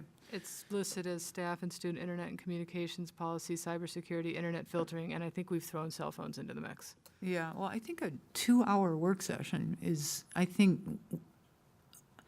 we'll just be talking to ourselves instead of getting input and recommendations from people who have concerns about this. So I think we should allow at least a half an hour out of a 2-hour work session for that. Do you think it'll be significantly different than the recommendations that have been presented to us in the last 2 meetings? I mean, I've heard the recommendations. I feel pretty good on it, but. I think that they've expressed their concerns, but I'm not sure I'm completely clear on their recommendations at this point. I think it would be good to hear what they are. Board members, what do you all feel? The recommendations from the technology group. Yeah. Not the DTAC, but the parents who've been showing up. Right. Okay. But the parents haven't heard the recommendations from, There are no recommendations right now. or any discussion. So I think it would be a good idea, because they may have other ideas. Normally when we have work sessions, it's just us talking and participants can't even participate. And I think it would be a good idea to at least allow some participation. We did that with the charter group, didn't we? Yeah, with the summit, which we're required to do. Kitty, any thoughts? We've had multiple emails from individuals, and maybe it would be useful to have a summary of, what their thoughts were, because they did seem to have ideas of specific things to do. That might be helpful for us to kind of have a digest of that. But I don't think it would be important to repeat that if there's something else then it would be worth listening to, I think. Kathy? I'm just curious what we have planned for the 2 hours. I'm guessing, is it all right if I ask that? If Andrew can tell us what the work session was scheduled to look like? Because that might help me understand. Question? Thank you for the opportunity. We have 2 hours scheduled on May 15th. The first hour are on 2 policies. The first one is JS, which is student usage of internet and communications. The second policy is GBEE, which is staff usage of internet and communications. Getting your input on those 2 policies is kind of foundational for what then we'd be able to implement with any kind of technology solution. The second hour is to take you on a journey on what we're doing, and then what are some options that we could do to address some of the concerns that we heard tonight. So it sounds to me like we're not just going to be talking to each other. It's a presentation of information that the community would be also important to hear. And so I don't know how getting community input before that, when they haven't heard the presentation, is going to be all that helpful. Yeah, my concern would be that there isn't a singular voice on this is what you need to do. We heard many things tonight. I would appreciate the opportunity to at least allow you to understand what staff understands of the problem and suggestions that we have for you. It will take at least the 2 hours we have scheduled for May 15th. On policy JS, are you recommending a new policy, changes to a policy? Updating both JS and JBEE. And do you have recommendations already? Oh, yes. Can you send them to us as soon as possible? I can, and I'll work with Cindy Just to get more those time. It out. just takes time to read through the policy, so as much in advance would be great. Yeah, and I can do that, and I absolutely will do that. I also have it set up so we have a presentation. We're not planning to go through the red line version, although you will have that. The red line version is quite lengthy, and so these are high-level topics that we're asking for you to approve and to put into policy. Okay. Donna, what are your thoughts? Is that going to be available to the public? I mean, can they access that before the work session? So the recommendations were shared with DTAC and is out there publicly right now. We are not sharing the red line version because, once again, it's a work product. And until you weigh in on that work product, the detailed textual changes, we do not have that shareable at this point. But then I believe that even some of the participants that were here tonight might be able to weigh in on some of that too, so. I think it's just a matter of how much time you would like to set aside to hear from staff on many meetings we've had and many weeks of discussion and input from many different places. I think sometimes we're given documents or the PowerPoints ahead of time. We look over it, and then we come and we get it again the second time. I don't ever want to eliminate some public participation. Maybe we allow a little bit of time, because if we do, they'll come and see the presentation as well. And I think to be open and transparent, we need to allow the public or community members to have a little bit of question and answer time, and also have the chance and opportunity to see what we're going to see. Yes. We're publicizing the meeting. We've sent that out. The group that was here tonight, I know that they have the meeting time. DTAC has the meeting time. So we're hopeful that we'll have a lot of people here that night on that journey with my team and all of you to understand the different trade-offs and I think some tough decisions that will have to be made. And so could we allow 10% of that time for a little bit of public or community discussion? Yeah, I think that's up to you. The only concern I have is if we're not really getting the recommendation, I'm not sure I need to hear about what the problems are. I'm really clear on what the problems are.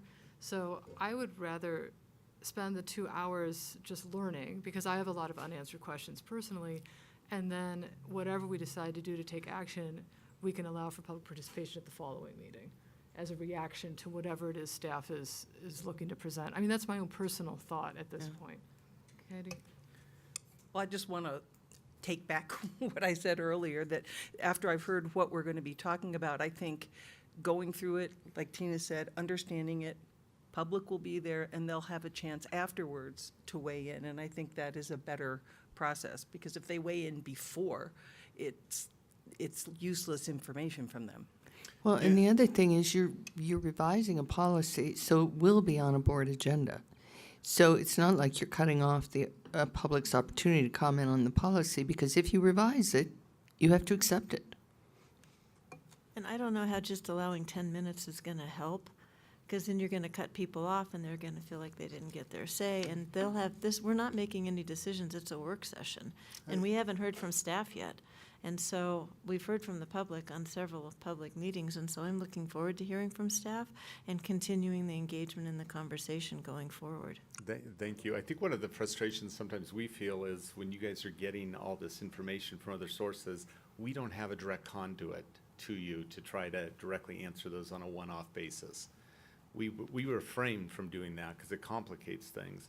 So when we have the opportunity to sit down with you and have a well-thought-out, meaningful conversation, we can listen to you, and hopefully you'll learn something on the journey as well. Well, that's fine and good, Andrew. I think I'm gonna be coming to that work session with all of the stuff that we heard tonight, and other evenings, and other evenings, and other evenings, and see how that reflects on the new policy. That's great. Because I will be asking a lot of questions based on what I heard from the public and what you're all going to be presenting. I think you'll also see that we have incorporated much of what we're hearing through the public into the recommendations. Now, we'll see. There may be some new things or some things that each of you may have some very specific thoughts on, and that's where I really need to sit back and listen to you and what you want me to do with our future here. And then just something else that I thought about, and that was brought up to my attention, and that's the Chromebooks that are in the bilingual programs where there's a lot of Spanish language being used, and how do you control that, for example? I mean, kids can get into and type in whatever they want in Spanish, and it has been stated that happens. I'll be more than happy to get into that in more detail at the study session. So would it make sense is it important for board members that there's dedicated public participation around technology? Because another option is we could put that time after this work session. Now we're having dedicated public participation on the budget on May 22nd. But we could add, I'm not sure if we could add time if people feel like the general public participation doesn't adequately address if that's what the concern is. What if we had public participation after Andrew presents what he has to say? We don't have time. We're going to spend an hour on a policy and an hour on the whole usage, and then we're going straight in with Rob, who's leaving the next day. So I just don't feel that, and I think it would be taken out of the 2 hours, so we would end at the same time. But I'm okay with, I think it would be better to have public participation, and I think it would be better to have it after Andrew presents, just so people understand the context of now what he's might have included that they wanted versus what he may not have included. But so let's say we didn't do that. Let's say we had no public participation. So then we would bring the policies up on study, and I'm people. not saying no public participation. I'm just saying not doing it that day. So we can add a half an hour and have a dedicated public participation, but not on May 15th. We could put it on May 22nd. So it would inform our next discussion when And it's so on would they study. have access to a policy recommendation at that It would point? have to go on study. So my assumption is JS and GB will go on study, right? That's correct. So the day that those go on study, we could have public participation, so we So would get the th- participation before we have the first discussion about the two policies. And then it would go on to approval if it goes that far. Does that make sense? So instead of doing it, so we're going to have at least 3 meetings on this. Yeah, and that's what I'm thinking, is like, this is not going to be a one work session, make all these decisions. No, we're doing the work session, and then we would put something on study if we get there. But we could put the public participation that night, because that will be the night we're discussing it. if that makes sense. I think that'd be fine, as long as there's definitely they can have a view to when they're going to be able to talk about this, I think is important. We may not call it out, we don't, but we can say this is the day and we can communicate that well. Yeah, okay. Yeah, Kitty? Well, I just want to say on the public participation that it really, to me, makes sense to do it a different day. That gives them time to digest it and maybe come up with more succinct, I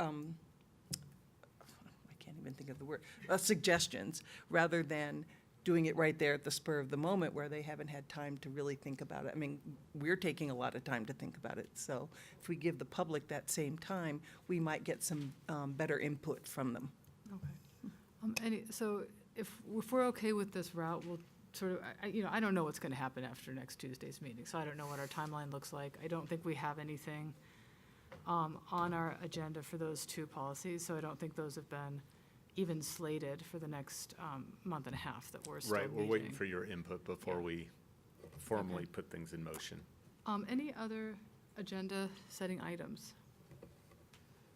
Anything? Okay, great. This meeting's adjourned.